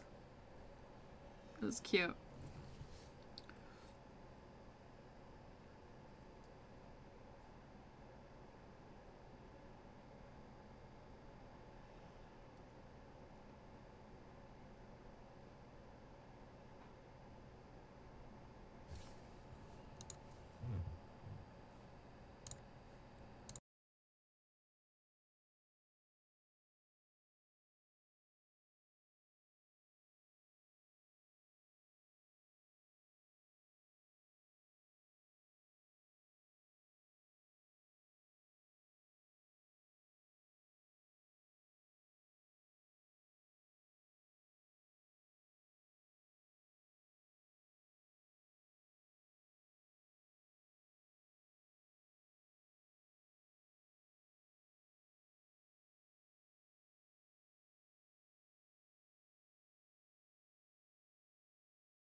Oh, why, hello there.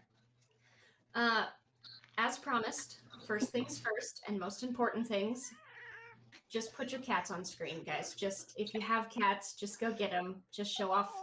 Oh, and we have been blessed by a doggo. Quality content here. Oh. Sam, are you aware that your cat is upside down? How about Oh, you? kitty. She's like, Oh, that noise. she's like, Mom, Mom. Okay. If you Thanks want for more cats, supporting us. stick around. 7 p.m. Eastern tonight. Allie's going to be DMing a tea-themed, cat-themed tea house mystery game. Yes. So if you're into cats, you should absolutely stick around for that. And all of the cat tokens, I believe, are actual cats from the ladies of D&D that they sent us so lovingly images of their kitties so that we can use them at the stream, so you can see community members' kitties. Yeah, a little bit of a spoiler alert, but yes, all the cat tokens used in the stream coming up later tonight are LD&D ladies and Norse Foundry cats who have so generously donated their kitty pics for the cause. Yes. Speaking of the cause, if you are just joining us, this is a charity stream benefiting End the Backlog. And I'm going to just read it again. It can't hurt. End the Backlog is a program of the Joyful Heart Foundation, which is the nonprofit that shows up when you go to donate. It is a national nonprofit organization with the mission to transform society's response to sexual assault, domestic violence, and child abuse, support survivors' healing, and end the violence forever. So if you are American or aware of how the American justice system works, you're probably aware that unfortunately there are many rape kits that go untested, and survivors of rape and sexual assault and sexual abuse that don't ever get justice or closure, and rapists and sexual assaultists that don't ever have consequences for their actions. And End the Backlog is trying to put a stop to that, and so are we. So all the money that you donate, whether through PayPal or through the Tiltify link, goes to End the Backlog and enters you to win some of our giveaway prizes. Speaking of which, announcing our last giveaway winner. Let me scroll back up here. Where'd it go?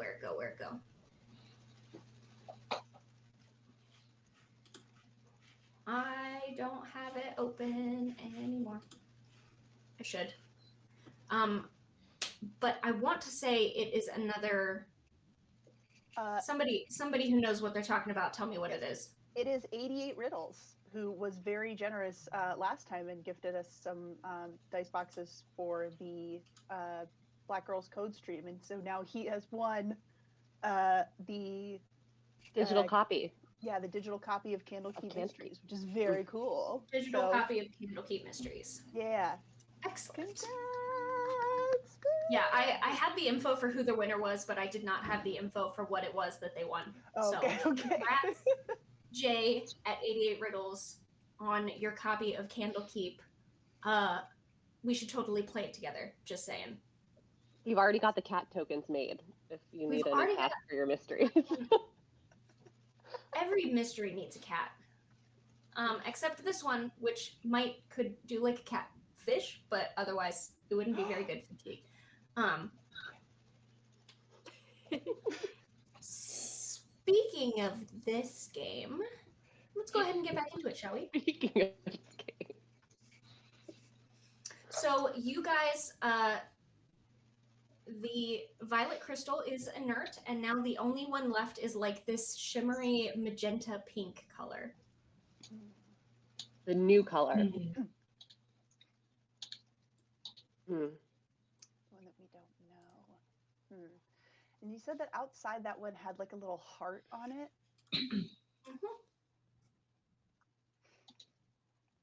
Well, that makes me think of like friendship and love and stuff. So I don't know. What if we just all touch it at the same time?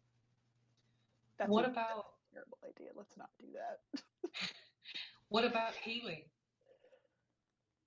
Oh yeah. You hear from around the corner, "Hello? I can totally hear you over there." I think the painting's talking to us. Hello? Yeah, the painting's totally talking to you. I can hear you. Where are you? Yep, I swim in. So you swim into the light and nothing happens to you, but you see in this painting is a bright magenta pink mermaid painted in this painting. And she's just kind of like sitting there like, "Oh my gosh, you guys are so colorful too. I love it." Yeah. So what's up? Wow, you're really pretty. Thanks. You are too. Like, I think we just go like super well together. We really don't get that many visitors here, and it does get kind of lonely. So I'm like really glad to see that there's some people to hang out with. But like the fact that you guys are so colorful, like I am, like that's just so great. Yeah. It is lovely. Do you happen to know what types of power that crystal has, or Mr. Grimm, what kind of magic he's used on it? Oh yeah, for sure. So the pink is like healing, which isn't like normal. I think that's just like how Alabaster does it, maybe. But if I could be like totally honest with you, I saw what you did to the purple one, and can I just say, like, please don't do that to me? Um, well, what's Because I your mean, like, name? it's really boring here with nothing going on, but it would be like way even more like super boring if I was like just a painting and couldn't move, you know? Yes, I would hate to not move. Hmm. Mm. Uh,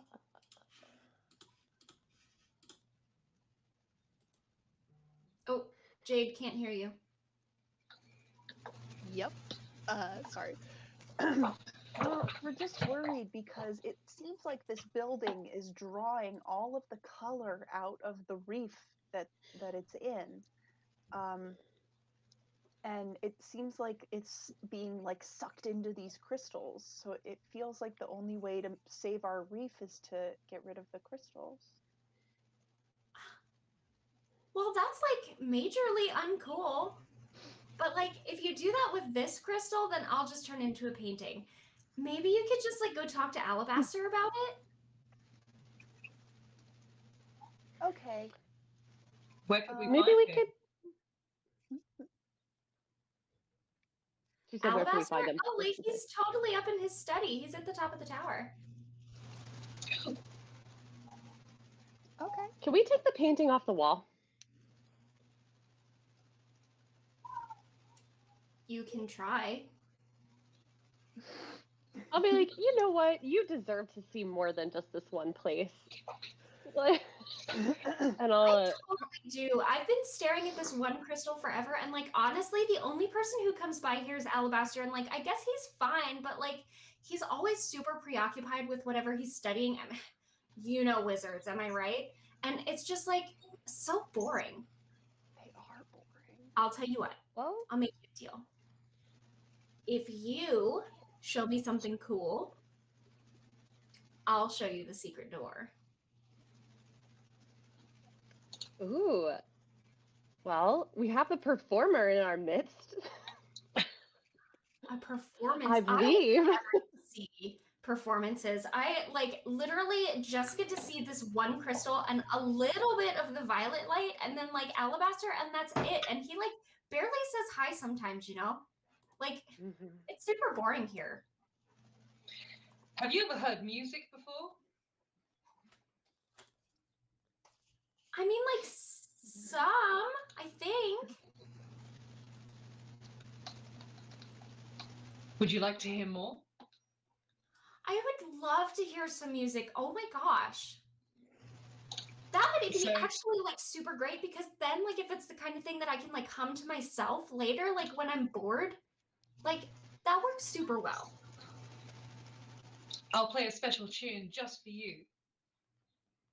And Goldie's going to pull out her pan flute and Ooh. start playing something really jaunty, like a fun jig sort of thing. And hopefully she's going to look at Jade to sort of encourage her to, like, while she's playing, to sort of be like, dance to music. So we'll And put on then- a little performance. And while they're doing that, I'm gonna go ahead and cast Shape Water and start like having like the water like ripple around them and make it look even cooler. I'm gonna Nice. do shape water also, but for colors, so we can be like in All right. a rainbow of So color. we have a whole performance going on here. Goldie, roll me a performance check with advantage, because like all your friends are helping you. Sweet.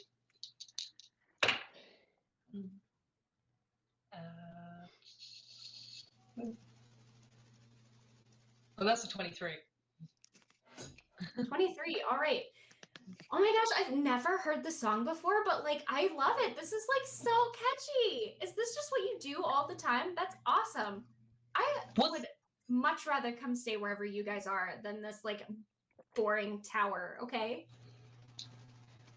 Well, we would love that. Yes, But this is a friendship new does song equal. that I made just for you, and I think we should name it after you. What's your name? Oh my gosh, my name is Magenta. So that's the Magenta song. Oh my gosh. I have a song named after me. You do now. Okay. Deal's a deal. Okay. So here, it's just right up here, and then you go up the stairs and you're like right there. I'm sure Alabaster's up there. He's like always up there. So the painting like swings away, and behind the painting you see a door to this central like tiny little staircase that goes up to the very like basically penthouse suite of this tower. And as the painting swings open and you see the door behind her, she goes like, okay, like have fun, good luck, let me know how it goes. Okay. Oh, I click the correct button. How about that? Wouldn't that be nice? Okay. So you find yourself, I assume you In go my through dream house. Look at this. At the top of the tower is the middle spiral staircase with a huge candelabra over it. So you guys are right here coming up the center of the stairs. And you can't really see anything because surrounding the stairs is just like bookcase after bookcase after bookcase. You walk in, and this is a completely circular room, and there is windows on every section that are rainbow lit, casting the rainbow light in. And just like downstairs, in front of them are little columns that have the colorful crystals in front of each window. And you see around, this is a study, but it's also like there's his bedroom in here. Like this is basically kind of a studio apartment where he does all his work in this tower.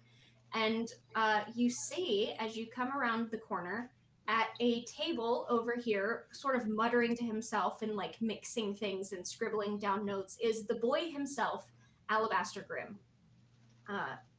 He is a white, looks like a Triton, but he's white. His clothing is all in whites and grays, and he has kind of a floppy. It's a wizard hat, but it's almost like a jellyfishy kind of wizard hat where it sort of like bounces a little bit in the water. And he's like totally monochrome, and he's not paying any attention. He's like scribbling and muttering and yes, oh interesting, and like going back to writing his notes and like flipping through things and studying. Does somebody want to go and talk to him and see what's going on? I could turn into a crab and listen to him, but I don't really want to talk to him personally. Yeah, I definitely shouldn't be the one to talk to him. He might be dangerous. Yeah, I get really excited and then people get nervous. Dexter starts swimming out into the middle of everywhere. Dex, no! Call him back. Buddy, come here. Okay. I'm holding it. Goldie, you seem very charismatic. Maybe you would want to try talking to him? Okay, I'll give it a try. You can do it. I pat her on the back. I don't have guidance though. I do have guidance, so I will say, you know what, I'll do one better than that, and I'll say like kind of do a gesture my hands over her, and she'll now have add a d4 to your ability check. Nice. Thanks. So Only for 1 minute though, so don't talk too Okay. long. Goldie's gonna slowly swim around the edge of the first bookcase and just go, yoo-hoo, hello, and approach the. Who is there? Who is in my? How did you get up here? Who are? Excuse me. I say, hello. Sorry, I'm so terribly sorry to intrude, but is this your tower? This tower's beautiful, but having a Yes, thank you. It is my tower. It is quite lovely, isn't it? Yes, I've worked quite hard on it. But how did you get in here? I just found my way in and just happened to come up here. Maybe I don't know. Maybe your security's not that great. I don't know. It was just the door was open and I just sort of swam in to check it out, and here I am. And yeah, I just thought I'd come and say hi. And who are you? What are you doing here? What's this magic tower all about? Well, this is my study. This is where I do my research and my experiments. Obviously, what else would it be? Well, see, here's the thing.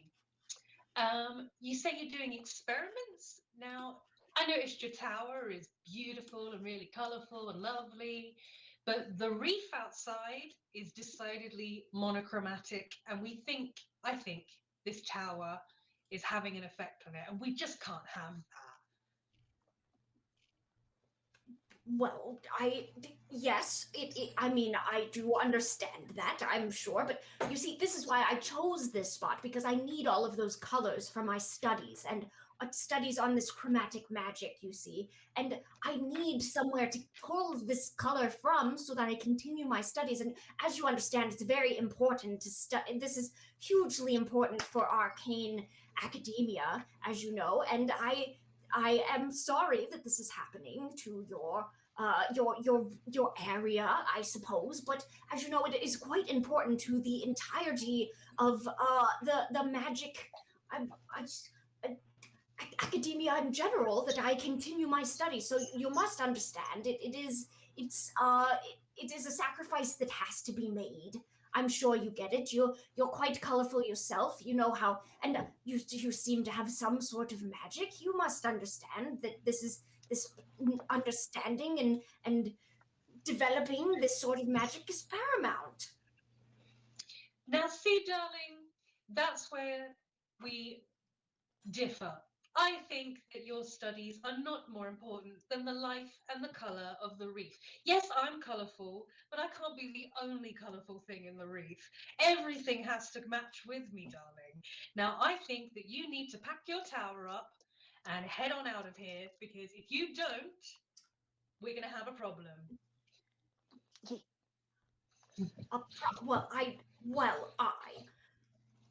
Madam, I am a very well-known and very respected wizard, and I'm not done with my studies, and it would severely hamper them if I were to have to just pack up and go somewhere else. So I'm afraid I must insist that I need to stay here until I am done with my studies. And that's just that. Well, I've never heard of you, so you can't be that well known. But if you...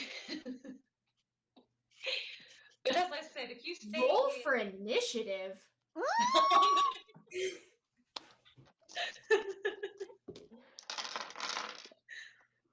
That was What do we beautiful, got? Goldie. So just He is put very that out upset there. that you haven't heard of him. Oh, All right. So, Jade, what is your initiative? That is not great. That is a 14. Oh, that's not 14. terrible. All right. Oh, My bonus is good. Hey, Dexy baby. I wonder. I've actually never used the.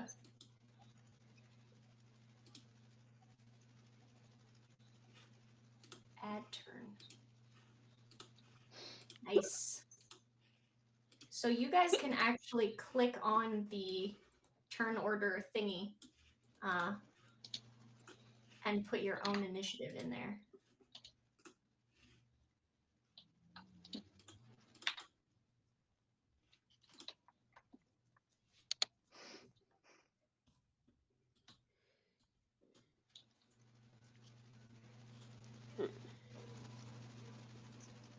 Excellent. Roll for Dexter. Yeah. The Dexter Get him, dice. Dex. I want to see what Dexter does in combat because he's such a doofy doof. Feel like he's like that really big Great Dane who doesn't know his own strength and is like, "Are we playing now?" Just goes like, Right. boink.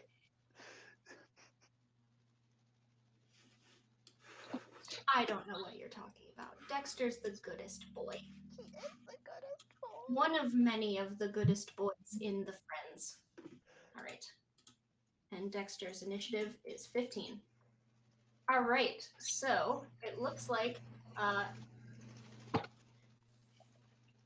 ooh, fun and exciting. Oh, this didn't. There we go. 14. Perfect. So Dexter goes. No, Sage goes first. Yes, I've been Sage, listening very carefully to the interaction. Yes, you heard everything. You're behind some bookcases. He doesn't know that you're there. He's been focusing on Goldie. sassy name. Okay. Is there enough space for me to do killer whale as the form or not? It's a huge size. Yes, there is. This is a very large. It looks large, but okay. I'll be like, So for the purposes of killer whale, would you like to be Melody the blue whale, or would you like to be Bask the basking shark, as far as just like big? I think I will be Bask because I personally love Bask's expression. So Bask I would like. Great. And you said you're huge, right? Yeah. Yes, So I'm I think huge. huge takes up 3. I want to believe say, so. feel free to correct me if I'm wrong, but I think it's 3 by 3 square. So I'm going to leave your token since that's your turn order, but I'm just going to go ahead and like move you over here and make sure that you can move him. And then, yes, so you, congratulations, are a Bask. Great. So that's since I have combat wild shape as a moon druid, a circle of the moon druid, that's my bonus action. So I'm gonna be like, ha, have we heard of him? I'm gonna be like, has he heard of us? Boom. Morph into the whale, and then be like, let's go. I'm gonna do Dory whale talk. And well, Bask is a basking shark. Okay. So he's a huge shark. He's the kind of shark that just like opens his mouth and collects plankton, kind of. Excellent. Actually, it might not be plankton. It might be like shrimp. But he big wide mouth guy. He big smile. Well, then let's do I was gonna take the bite action, but I'm thinking since I'm a basking shark instead of killer whale, maybe it will be like bludgeoning damage instead of piercing if I am able to hit this guy. That makes sense. Since I don't have teeth. So let me see if You I nom can. him. I trying. Okay, that's a 21 to hit. 21 hits. Excellent. This mage. This is many dice. Okay.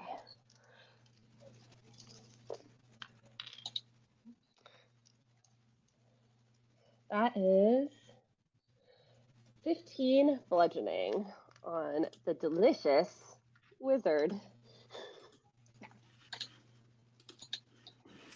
15 bludgeoning damage as he's sort of spluttering and flustered at Goldie of like, well,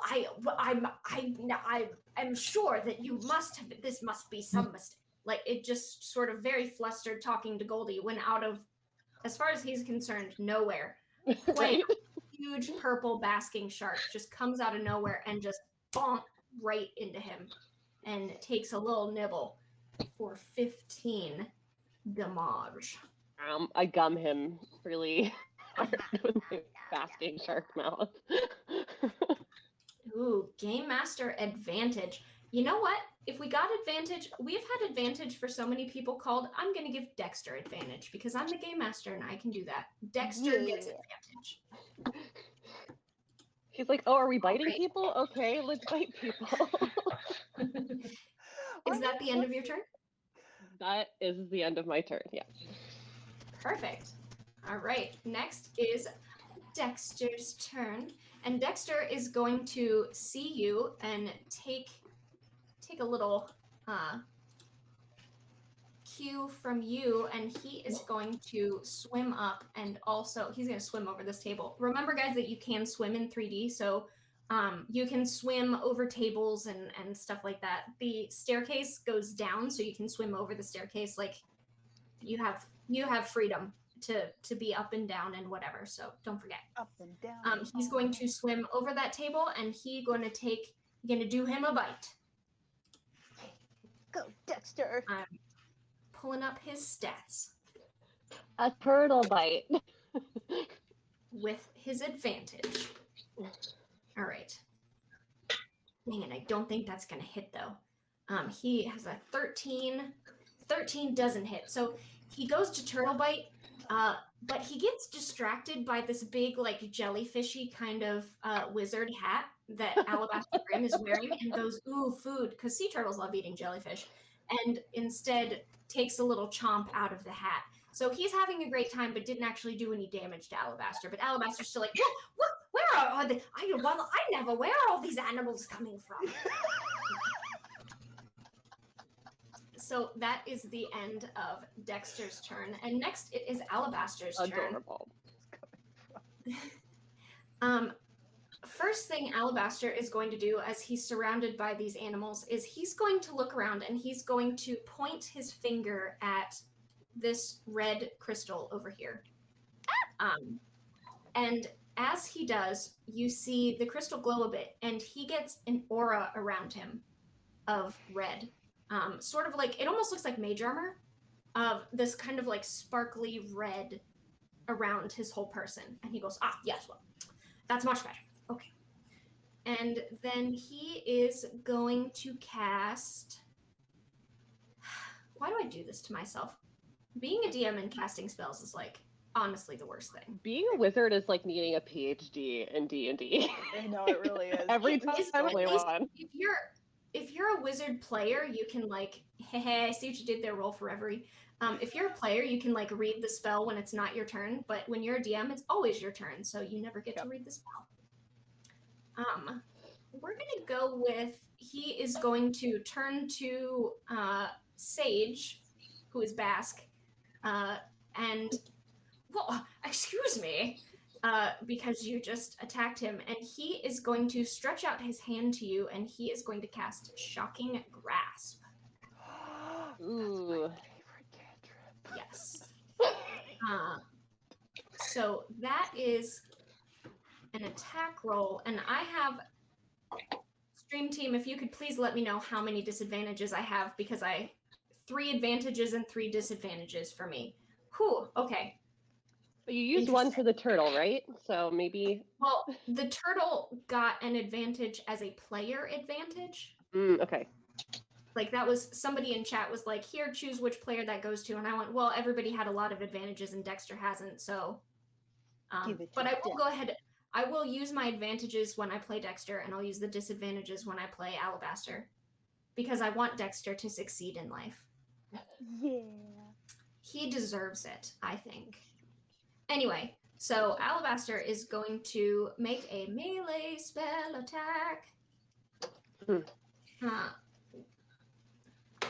With disadvantage. So that's first one's a 14, second one's a 5. A 5 will miss. Yeah, and that's so that's going to be a 14 total. Well, if it's a 14, it will hit me. Okay, it is a 14. Okay, I went into melee combat. This is what happens. What happens? You take damage.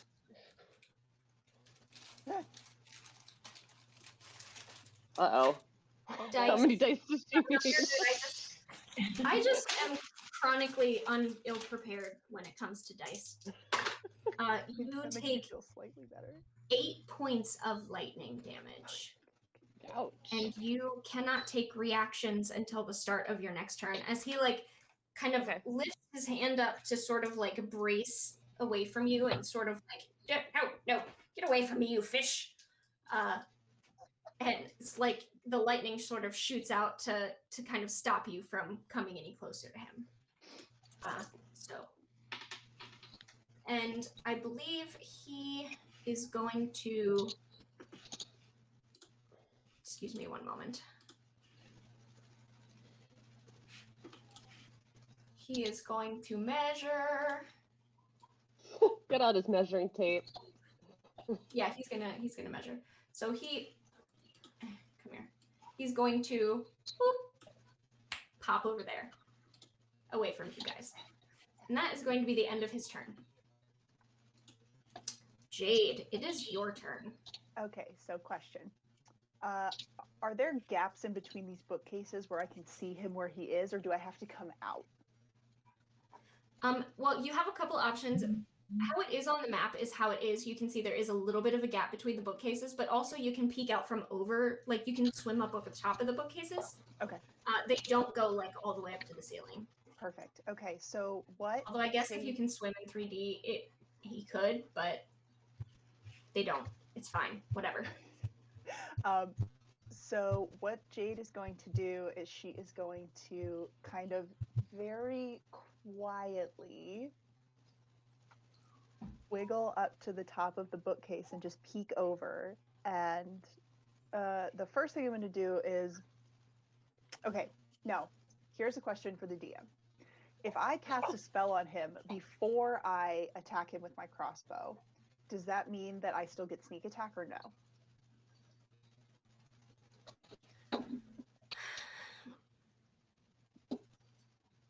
Sneak attack is with the first attack you do on someone. So what are you casting a spell that has an attack roll, or are you casting a spell that has a save, or? It's hex, so it wouldn't do any immediate damage. It only does stuff when I hit the target. Yeah, no, you can cast hex without it. Because the point of sneak attack is like he doesn't know you're there, so you only hit it once. But if it doesn't do any damage, that wouldn't alert him to the fact that you're there. Okay. So yes, just wanted to be fair. So thank you. All right, so she's gonna kind of like wiggle up to the top of the bookcase and very carefully like point her finger at him, like beep, and I'm going to hex him, and then I'm going to shoot him with my crossbow. Got a little hex there. For a natural 20. So for those of you who don't know, the way I do criticals is the same way that Mark Humes does on high rollers. So you do max damage on the dice, and then you roll again. Because sometimes when you do criticals the old-fashioned way, you can roll like a 1, and even if you double a 1, you're like, woo, 2 points of damage on a critical. That's dumb. That's not fun for anybody. So max damage on your dice, add your modifiers, roll again. That's how you do criticals. That's how I do criticals. Yeah. So it's all fair. Also, I just want to show, because this is hilarious, the dice that I use, it says yeet. Which is funny. And I love it. Okay. All right. So that is okay, so with the hex, that is 1d6 for the crossbow. I'm pulling out my calculator. This is, so it's 1d6 for the crossbow, and then 5d6 for my sneak attack, and then it's an additional d6 for the hex. So that's So 7d6. 7d6. Wow. It's 42 points of damage, and then I roll. Ooh. That's gonna sting. Okay, so that's how many? 1, 2. That's Merely a flesh wound. Oh, it's fine. All right. Ooh, that's not great, but it's okay. It's okay. Okay, so let's see. 3, 4.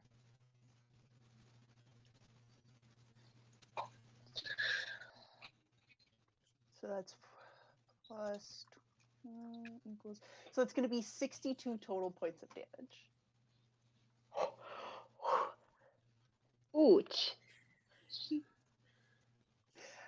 This is What- the rogue, 62 freaking points of damage. roguey rogue. That is Critical hit. absolutely ridiculous. I have never gotten So- a critical hit as a rogue before. This feels pretty good. I'm not gonna lie. It's so good. I get Oh, it. it's so good. I get it. Okay. So, you said 64? 62. 62. Okay. That is my calculator. So, you don't see Jade. First off, you don't see Jade. But second, out of nowhere, you just straight into Alabaster Grimm's shoulder. This like almost mini harpoon from her little crossbow harpoon gun shoots straight into his shoulder, and he's like, ugh! And it hits him so hard it like knocks him back.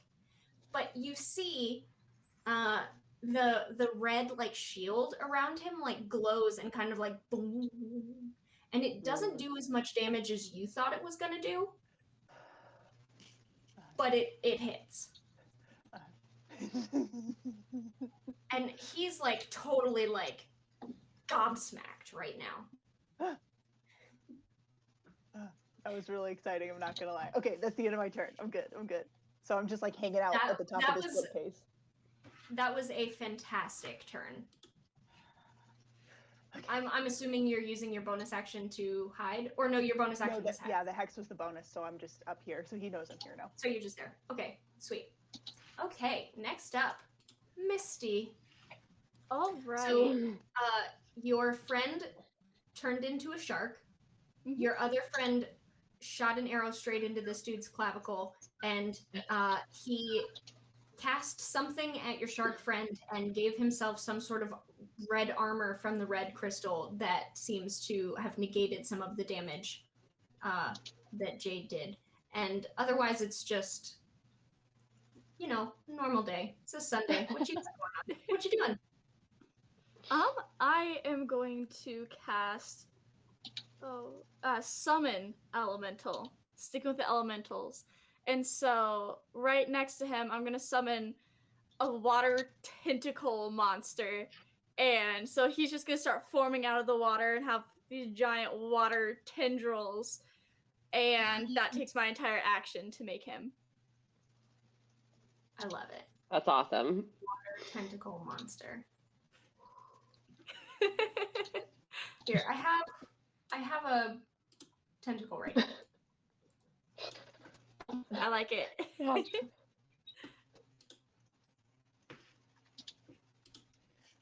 Okay. So you should be able to move that tentacle around now. Okay. So wherever you want to place it is fine. All right. Interesting. So we have two animals and animal question mark? Is that the end of your turn? Yeah, that's my entire action. Did you have a bonus action or anything? I don't believe so. I don't think I Okay. had anything for a bonus No action problem. that I can necessarily do. Goldie, darling, last but never least, what would you like to do?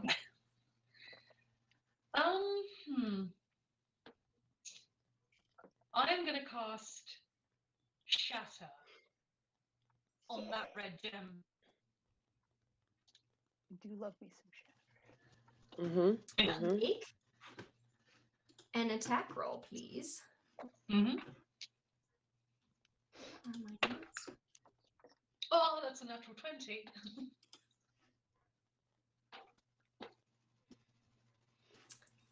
Well, I think that probably hits. Yes. Like we said before, so you max damage on the dice. Go ahead and roll again.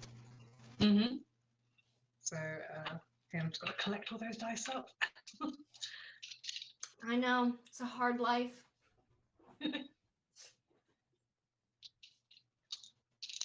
So the max.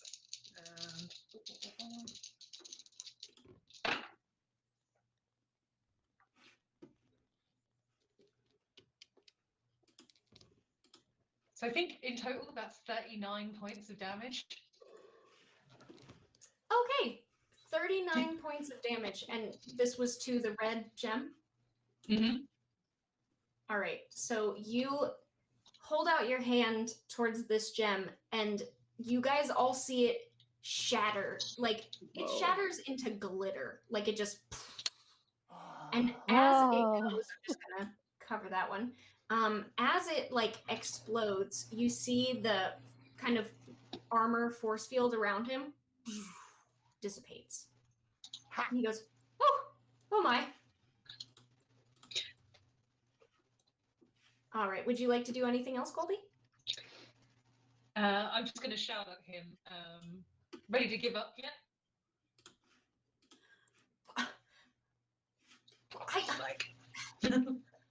But science! And he's just kind of like muttering and spluttering to himself. Science! All right. Sage. Or that's the end of your turn, Goldie? Yes, that's the end of my turn. Perfect. Top of the round. Back to Sage. All right. Well, I'm a shark. I've got one move. I'm gonna bite him again. So I'm gonna be like, you can't get away from me in my head to myself because I'm a shark and can't talk to you guys anymore. You kind of hear me like making weird sounds. And I will be like, this one's for the branch coral down there, and try to take a bite out of him. That's His a name is natural Drake. one. We were friends. Oh no. Do you have advantage? I don't think so. I think I used it. I don't know. I used one. Nope. This is it. Nope. All right. Good to know. Thank you, stream team, for keeping us streaming and teaming. You know, it's good to get natural ones when you're rolling real dice because it proves you're playing honest, as far as I'm concerned. So, like, that's fair. You know, maybe the tentacle monster is really. I didn't quite notice it when I was swimming over to take this bite, and I get like, oh, I'm like, oh, hey, that's here. Or like my That's okay. So you go to take a bite, and you're just, let's be real, you're just big, and you're not used to being this big. So you're still kind of like, okay, there's a tentacle monster here. I'm trying to figure out, like, you're kind of like bumping into the table a little bit and everything too, like trying to like, oh, okay, hold on, to the left a little bit. You'll get there. You'll get there.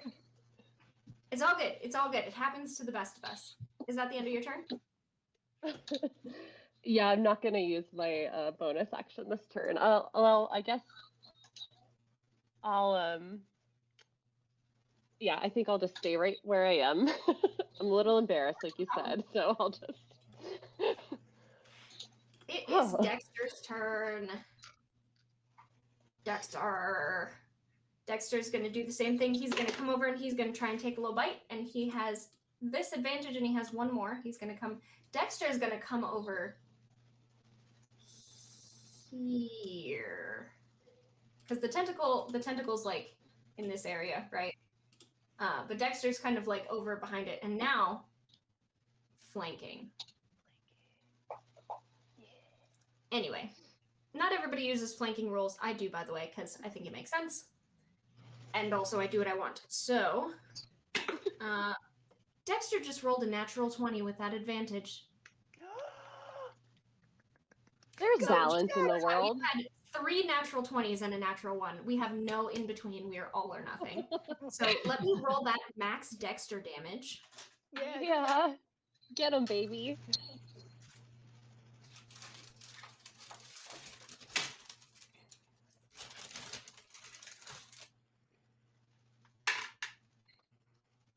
He only rolled a 1 on the die, but that's okay. So he does 7 bite damage. Yeah.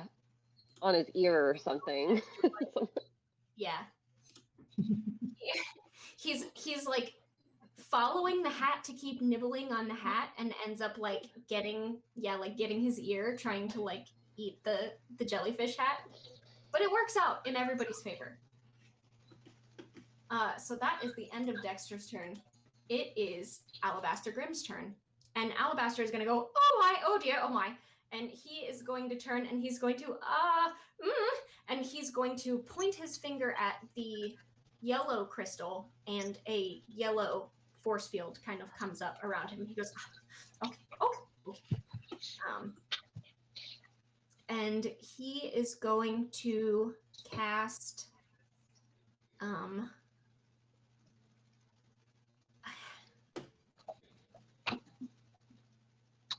what is he going to cast? That's what I want to know. He's going to cast Wall of Fire around himself. So he's basically going to create like a circle around himself to like keep you guys away from him. And yeah, so Wall of Fire. Let's read what the spell does, shall we? We'll read it together. Create a wall of fire on a solid surface within range. Got it.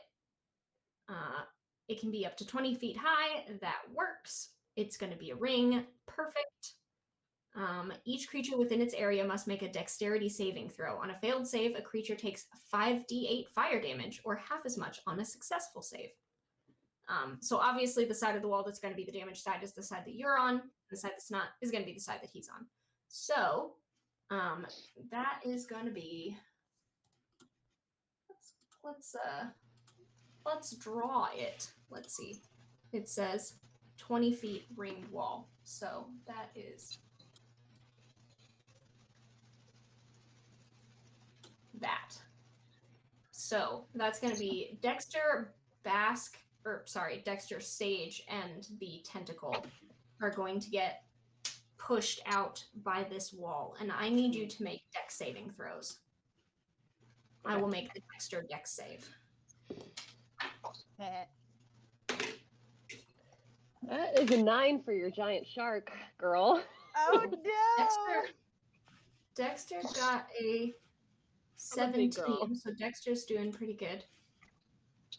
And the tentacle elemental got a nat 20. Heck nice. Yeah. The DC is 7. I'm gonna do absorb elements though. I guess I don't know if I can. I can't because I'm in wild shape, right? Oh yes, that makes sense. Yeah, you can't cast spells when you're in wild shape. Okay.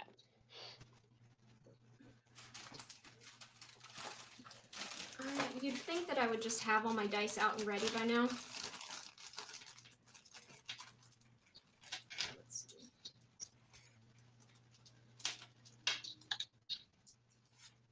Okay.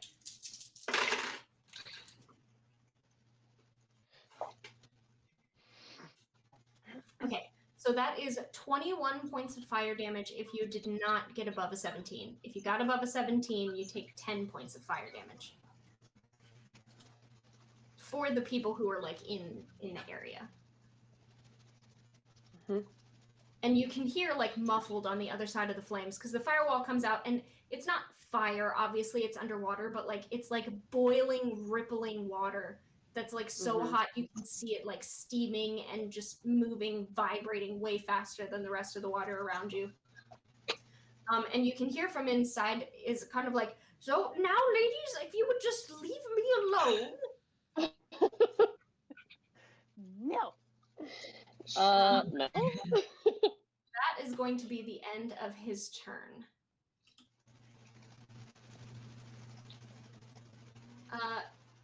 Jade, it is your turn. Okay. Well, none of my allies are within 5 feet of him anymore, and this big old wall of fire is around him, and I don't like it. So. Oh yeah, I need to move. Let's get this tentacle out of the way so I can get to Dexter here. Put the tentacle there. And we'll move you like that. All right, so I am going to go ahead and swim. I'm going to swim up to the top of this wall of fire because it's 20 feet tall. So I'm going to swim up to the top of it just on the outs. And like, yeah, so I'm going to be on the outside, but like above where the actual wall is. And just like peek over. Yeah, sure. Basically. This room is like super tall. Yeah. This is like, it's got that dome, like a big observatory sort of thing. It's like the room at the end of Meet the Robinsons where he's got all his inventions in. Like, it's just big. I love that movie. It's so underrated. So you kind of peek over the top and he looks up and goes, I didn't think about that. Oh dear. And I'm just gonna boop fire my crossbow at him. Do it. Yes, that is what I'm going to do. Okay. Ooh, let's see. What's my bonus to that? All right. It's a 16. 16 just misses. All right. Then I am going to use my bonus action to just sort of. No, I'm just gonna stay where I am. Actually, well, I'm gonna scoot back a little bit so he like can't really see me over the top of the wall. And that's gonna be my turn. That's the end of your turn. All right. Misty, you are up. All right. How far is it from my tentacle to the nearest crystal? Let's find out, shall we? Looks close. 15. 15 feet? All right. Oh, goodness. Hydration check. Serial, thank you. All right. I'm going to go ahead and, move. Oh, goodness. Move him to that first crystal. And he's going to reach out with one tendril and take a smack at it. See if he can knock it off. And that is 60. And a dirty 20 to hit. Ooh, dirty 20 definitely hits this thing. Roll damage. All right. That is 9 points of damage. Nice. 9 points of damage. You see this crystal crack. It does not shatter all the way, but it's definitely taken damage. All right. Then with multi-attack, it's going to reach out with the other arm and smack it.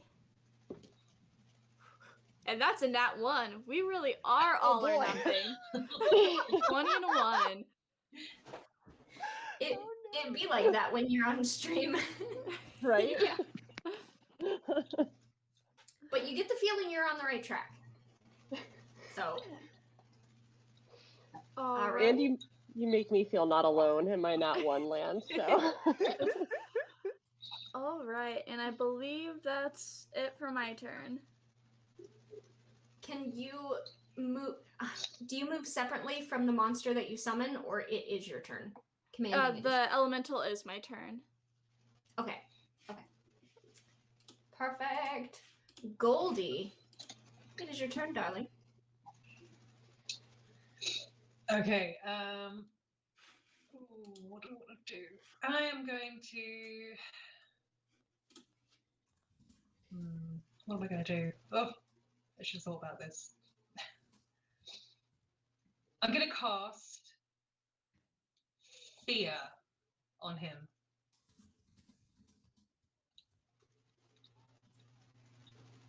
So I'm going to make him see something that he is absolutely terrified of. Like a bunch of young ladies interrupting his study. Make him more Horror. scared than he already is. He seems like a pretty nervous Nelly, so hopefully Indeed. this will hopefully this Do will it, reduce do it. that is what's that? 24 to hit. 24 definitely hits. So So, does it do damage, or is he like what does it do? he needs to make a wisdom save for 14.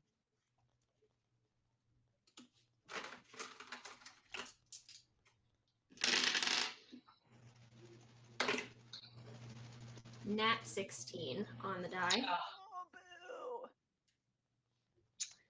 boo. And he saves.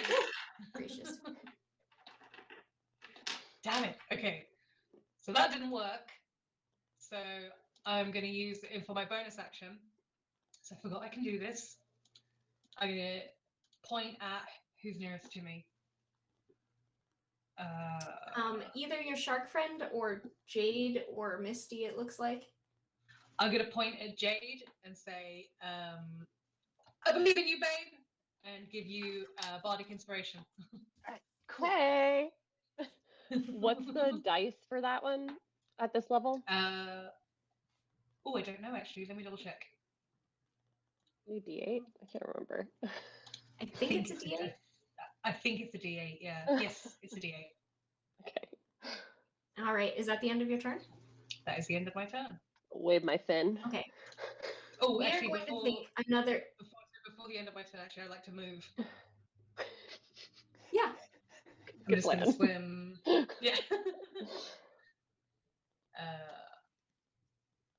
If I can get to you, I'm going to swim to the other side of the. Oh, no, wrong thing. The other side of the bookcase, just over there. And that's the end of my turn. Perfect. And at the end of that, that is the end of the. It brings us to the top of the round. So we're going to take another quick break. Last one, just 5 minutes. Combat always takes a little bit longer, but yeah. So short one, 5 minutes, and then we'll be back. Okay. Yeah.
Oh, hi. I didn't see you there.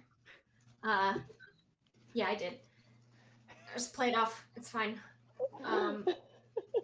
So we're back for the very last portion of Siren Squad. Keep your eyes on chat. Allie is going to be announcing our giveaway winner for that little break here in just a moment. And let's get right back into it. We were in the middle of combat. Weird place to take a break. But I believe, Sage, top of the round, it is your turn. Yes. I just got burned pretty bad by this wall of fire, and I totally whiffed on my attempt to bite our friend Alabaster. So I think I just need to take out a little bit of anger, and so I'm gonna go and try to like bite this crystal, this magenta crystal. I'm just like, you know what? I need to break something now. And this unnatural magic in the reef needs to go. So let's see if I can get a better roll. Okay, that's better. Dirty 20. Yeah, dirty 20 is definitely gonna hit. I would say that's redemption for for the The nap. universe is balanced again. Okay, so As let me all see. should be.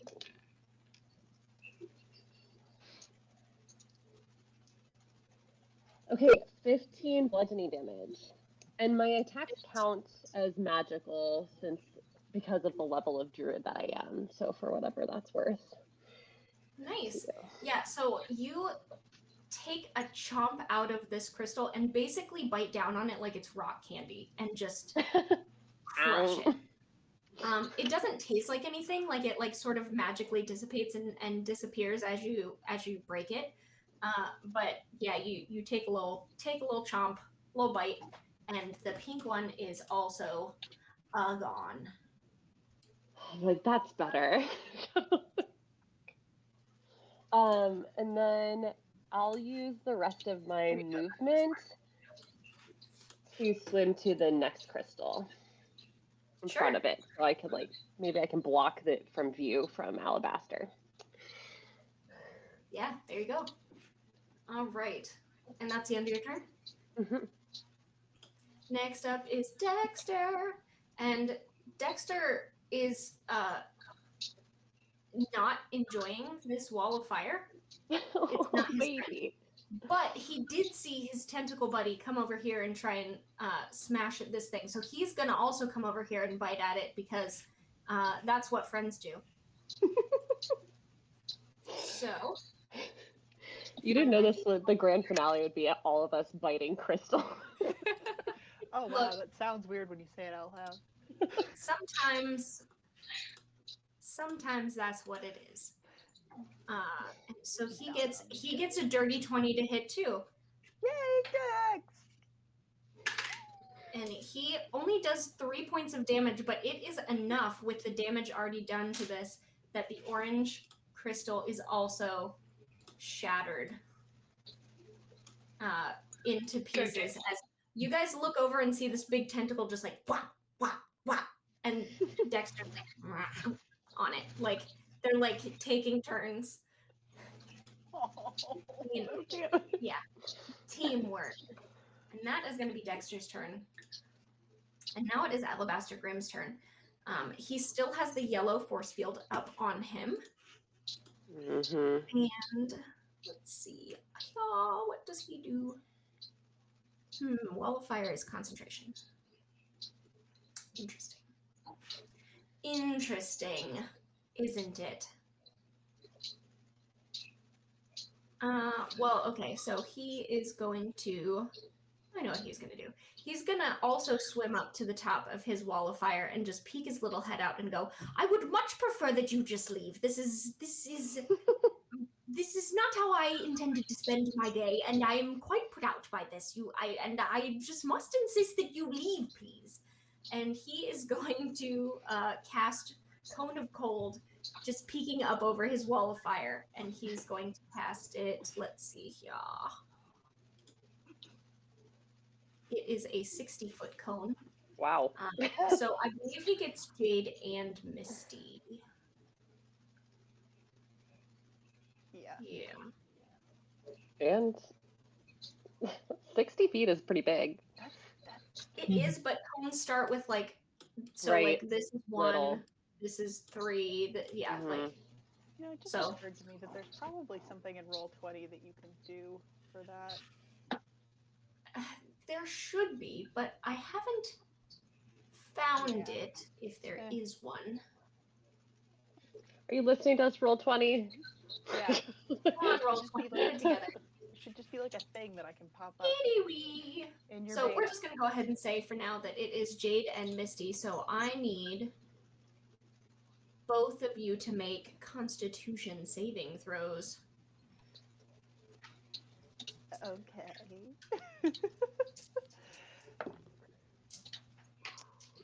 Oh boy. Don't forget about bardic inspiration if you need it. I don't think it's gonna help, unfortunately. Oh no. Yeah. Yeah, it's like that. All right. So, what did you guys roll?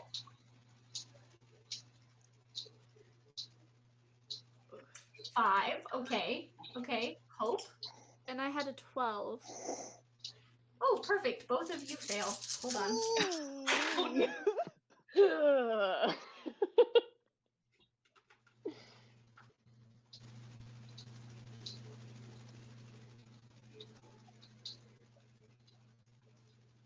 That is 33 points of cold damage as he peeks over the top. I believe you guys might be cold resistant depending on your race. Yes. But yeah, so 33 points of cold damage. I rolled pretty low on all of these d8s, to be honest. Yeah, that Which could is be a a little lot. disappointing, but it is what it is. As he like shoots this cone out from like peeking out from on top of his wall of fire. So it is simultaneously pretty toasty near you guys as this like boiling wall is right in front of you and you get blasted with cold. Yeah. So he's going to do that, and then he is going to take a little peek-a-rooney around.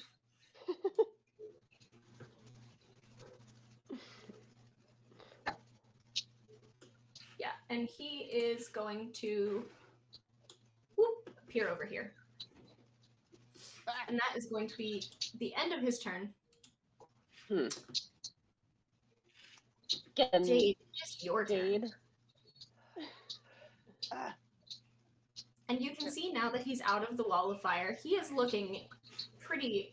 His jimmies look a little ruffled here. Rustled jimmies happening. His clothes are all disheveled. He's got some like marks on him. It looks like maybe a bruise is starting to form where he got bit. He's not looking his A game. So I am actually, for now, seeing that everyone else is destroying these crystals and seeing that when the red one got destroyed, it took that thing off of him. I am actually going to go ahead and Eldritch Blast the yellow one. Oh. His Yes. little aura there. So Classic. that is a 18 to hit. 18 hits. Roll your damage. Get a D10. Cool. That is 8. I think that's force damage. Yes. All right, so you crack this thing. Again, not quite breaking it, but definitely severely damaged. Like pieces are breaking off, but it's still kind of there. All right. Do you only get one at level 9? So it's part of my magic initiate thing. So it's just the Just the one. Wait. No, I get 2. I do get 2. Hey, look at that. You're right.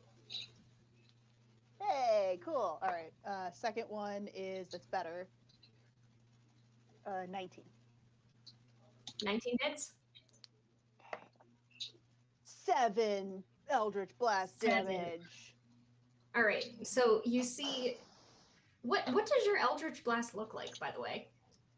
So I know that normally people say that they're like dark beams of energy, but I think because Jade, it's like a like a magic initiate spell. Hers are probably like light green, as they just kind of like these beams of light like pew pew streak out of her hands. It's like a Does it make that sound? Please. The beams don't, but Think it Jade does. does. You hear yeah, right. As she fires these, she's just like pew pew, and yeah, Perfect. these like strobe lights. Pow, pow. and the yellow crystal is destroyed. Nice. And you guys got half of these down already. As a free action, He's I'm kind of gonna looking around at turn- them like, as the I know it's still your turn. As the yellow one goes down and explodes, his force field also dissipates, and he goes, "Oh dear, oh my!" Ah! Mm-hmm. Continue. Mm-hmm. I was gonna say, and as that happens, Jade turns and looks at him and just sticks her tongue out. How uncouth! And yeah, that'll be my turn. Perfect. All right, Misty, what's up, girl? All right. Is there a way that I can check how far it is from my tentacle to something? Well, the next crystal, yeah, the so green one.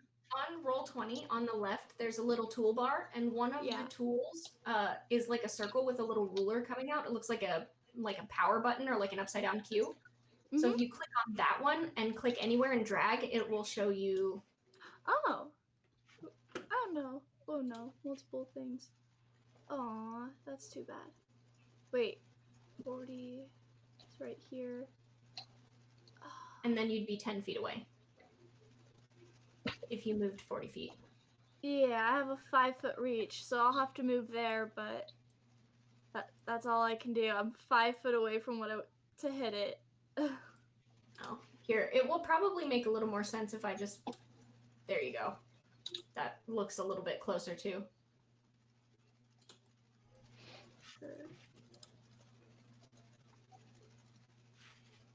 All right. So is just moving, or did you want to do anything else? Let's see here.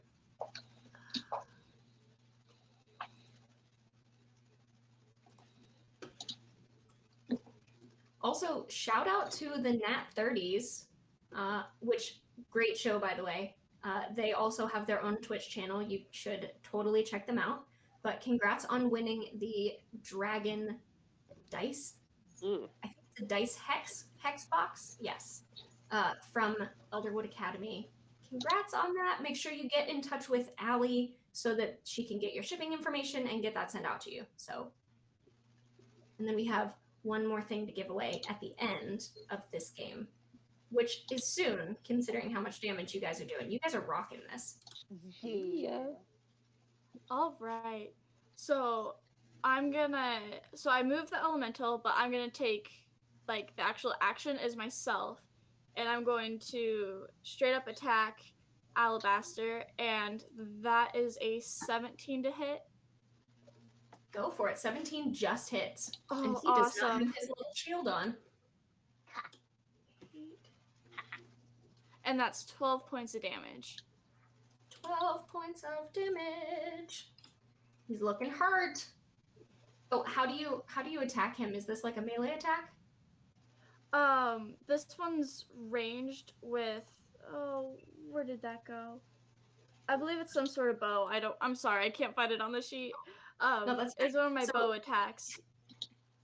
So he hops out of the fire and is sort of looking pleased with himself when suddenly shield goes down. Oh no. And then out of nowhere, just with the bow, and he makes a really undignified sort of parody screech. Well, All right, Goldie, it is your turn. Okay, I'm gonna just drift around the corner there till I can see him, and I'm gonna cast Shatter again, but this time at 4th level on him. Yeah. Ooh. Go for it. And that is do the math, 16 to hit. 16 just misses. Oh no!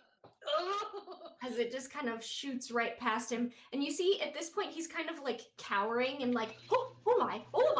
And like as he's cowering, it like kind of ducks right over his head. Oh, rats. Oh, sorry. Okay. Oh, can I do anything else? Let me just think for a sec. I still have an inspiration, so I gave one to Jade, I think, didn't I? So I'm gonna point at Misty. Be like, I believe in you too, girl. I'll High give you praise. another inspiration. Thank you. All right, is that the end of your turn? That is the end of my turn. Can I just say that I'm really loving you guys as characters? This brings me joy. Back up to the top of the round, Sage, you are still a basking shark. What would you like to do? All right. So I was looking at the crystal, but then alabaster appeared next to me. I'm sort of like looking between the two. I'm like, which one would taste better? And then I'm like, you know what? I'm gonna go after alabaster because I just saw my girl Goldie have a miss, and I know what that feels like. So I'm gonna try and get in there and give her some backup. So swim on over, try to take a bite out of this fellow. That's a nat 20! Try not to scream. Okay, so then it's max damage and then roll again. It sure is, and he does not currently have a shield up.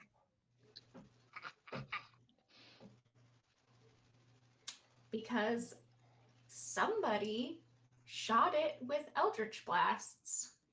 That is 48 bludgeoning damage from my mouth muscles. So,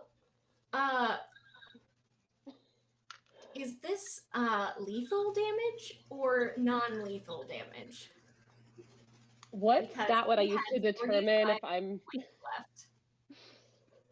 what stat would determine if I'm like able to make that decision? You know what I mean? It's just a decision that you make. It doesn't have to be a stat. You Okay, just decide. Well, I am a lawful good character, so I'm gonna say I would choose non-lethal. I honor all life, so So you're gonna like bring him back to headquarters for questioning, sort of yeah, thing. I'll just like in my mouth by the scruff of his neck. So Sage basically like scoops this guy up in her mouth and like is basically using her basking shark mouth like a little prison for him, like a holding cell to bring him back to HQ. And as he goes unconscious after that last hit, you hear a last, oh dear, as he falls unconscious and she scoops him up. And as he goes unconscious, all of the windows in the room shatter. And all the light that was coming through the windows is suddenly sucked back out, and you can see the outside world again, and you can see all the light and color that had been streaming in through the windows is now back to where it goes in the rainbow reef. Yes, so beautiful. And all the colors back. I'm so happy. All right. Congratulations on saving the reef. Yay! Okay. So hold on now. Before we do anything else, we have one last giveaway. And this one is for the prize pack. So a bunch of goodies in it. It's going to have a rainbow potion mug from Paula's Pixels, which is probably Paula, so but my family is from Pennsylvania. Sorry. It is going to have a TTRPG sampler from Friday Afternoon Teas. I don't know if you guys know Friday Afternoon Teas, but Friday has synesthesia and puts the tea blends together based on how she tastes the words. So you could win a prize pack that actually has what a barbarian tastes like, or what rogue tastes like, or, you know, who knows? Also included are is a Tivana tumbler, a set of Chessex dice. Obviously, everything has to have dice with it, and some fun LD&D stickers. So I am Such a waiting. good pack of prizes. And in the I know, I'm meantime, so excited. do we want to let Hope and Meg do any promo stuff they want to do? Yes, I wanted to give Allie is in charge of finding out who the winner is. I wanted to give her time to do that and let her know that that's the point we're at. And while we're waiting on the winner, you're absolutely right. I am turning it over to, let's go ahead and start with Meg. If you want to just real quick one more time who you are and plug what you do and tell us your favorite ice cream, whatever. Your favorite tea? Let's say my favorite ice cream is all ice cream. They're all winners, really. That is a good But, answer. yeah, it's ice cream. You can't go wrong. But just as a promo for, I'm one half of Women in D&D. You can find us on Twitter under @WomenofD&D or under the same handle on Instagram. And we just spotlight and promote all kinds of women in the D&D and tabletop role-playing games community. That's anybody and everybody really that's DMs, players, content creators, or people who make D&D themed goodies and things. We did recently put out a Valentine's gift guide, but we are trying to do another seasonal one as well. So we'll probably look out for another one for a summer gift guide and things like that in the near future. Thanks for having me on. Of course, they had a Christmas gift guide too, which was like amazing right before Christmas. And I believe Friday Afternoon Teas has been in one of your gift guides before. Yes, Friday Afternoon Tea has been on one of our gift guides, and we have actually our winner, one of the winners that we had tonight, Nat 30s. We actually featured their DM a few weeks ago. So you can all find all of those on our Instagram and on our Twitter if you want to read them. We just sort of talk about just general people's like inspirations and loves of D&D and how they got into it. We're just trying to boost the sort of representation of all women in tabletop gaming spaces. So yeah, and if you're a woman in the TTRPG universe and you want to be featured, get in touch. We're always happy to feature new people. So real quick plug, hold on. On that note,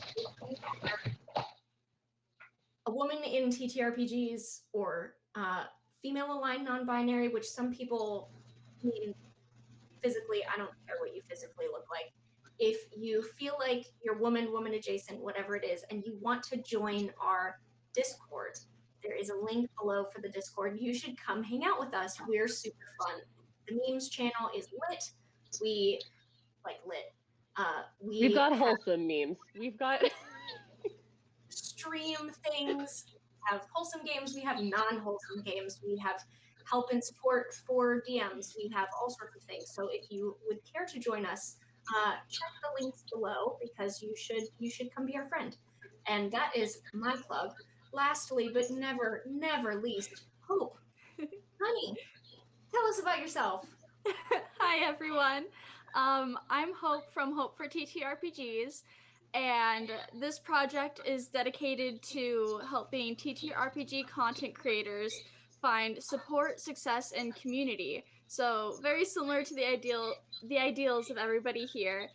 And currently it started on Twitter. I now have an Instagram, and we have an absolutely amazing Discord community. So big shout out to you guys for showing up to the stream today and helping support. It means the world to me.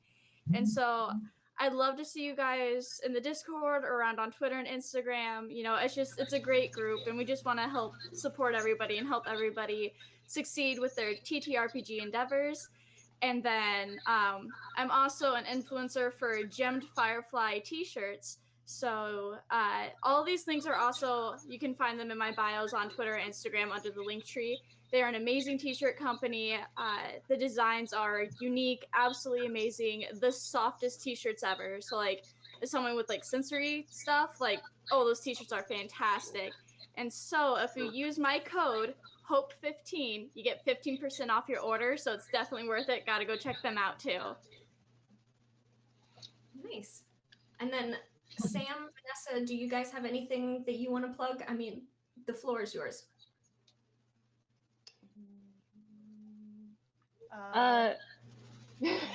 Like, what do we have going on? Sabers, bells. Yes. So, Sabers, Vanessa and I play in a game that's a Monsters of the Week game called Sabers every Thursday. We're actually on a break right now. We'll be back on the 18th, and that is on the Nerdlandia Twitch channel. It's a like supernatural investigative crime team, fighting team. It is 18 plus typically, so depending what content you're looking for. But it's really fun way to spend a Thursday night. So come hang out with us on that. That's at 7:30 Eastern time on Thursdays. Hashtag Hawkeye Monster. Oh, Hawkeye Monsters, yes. And I have to plug, obviously, Bells, which is most Sundays. We try to take every third Sunday of the month off, but because we're doing this on this Sunday, we will be here for most of the Sundays. And it's awesome. And if you haven't watched it, you totally should, because we just shenaniganize. It took them 4 sessions to get to hell. It was fantastic. But they're there now, so we're kind of starting another arc, and this is a really good spot. So next Sunday, if you want to pop in, Jenna is in the game as Cherry Cordial, this adorable little tiefling. So great. And yeah, check it out if you haven't already. I also do play in Tales of Arklandia as Hale, and that is on Fridays on Nerdlandia. Both So of those many are games. very fun. So many games. I love Okay, it. I before we sign off for the second, congrats to our winner of this prize pack, by the way, who is oh gosh, it just scrolled up without me. Cronin Cats. I'm sorry if I pronounced that wrong, but congratulations. Get with Allie so she can get your address. We are so excited to send you all these fun things. And guys, thank you so much for sticking with us and hanging out and raising all this money. Let me see where we are right now. We're at 600. I'm so happy. So here's the thing. Here's what's going on right now. We're gonna take a quick 15-minute break on the channel. Donations stay live until tomorrow morning. So you can send the link to anybody you want. You can share it on socials. You can do all that stuff. Always good to go. Always good to go. 15 minutes from now, we're going to come back and we're going to have a watch party to just kind of like take a little break and relax and hang out and chat and just watch Avengers together. And then at 7, we're coming back with Tea House Mysteries that Allie is going to DM. If you were interested in seeing cats, you'll definitely want to watch that. And oh, I've been told that we aren't going offline. I thought we were going to take a quick break. Well, anyway, whatever. Kat's in charge of that. I'm just in charge of DMing. The point is, we saved the reef. We're going to watch a movie, and then we're going to play a game with cats and tea and fun and shenanigans. So stick around for that. Stick around for more prizes. Thank you so much for donating what you have so far. And if you can spread the word, any little bit helps this amazing cause, which we will have more info on them in the description too. So bye guys. See you soon. Bye.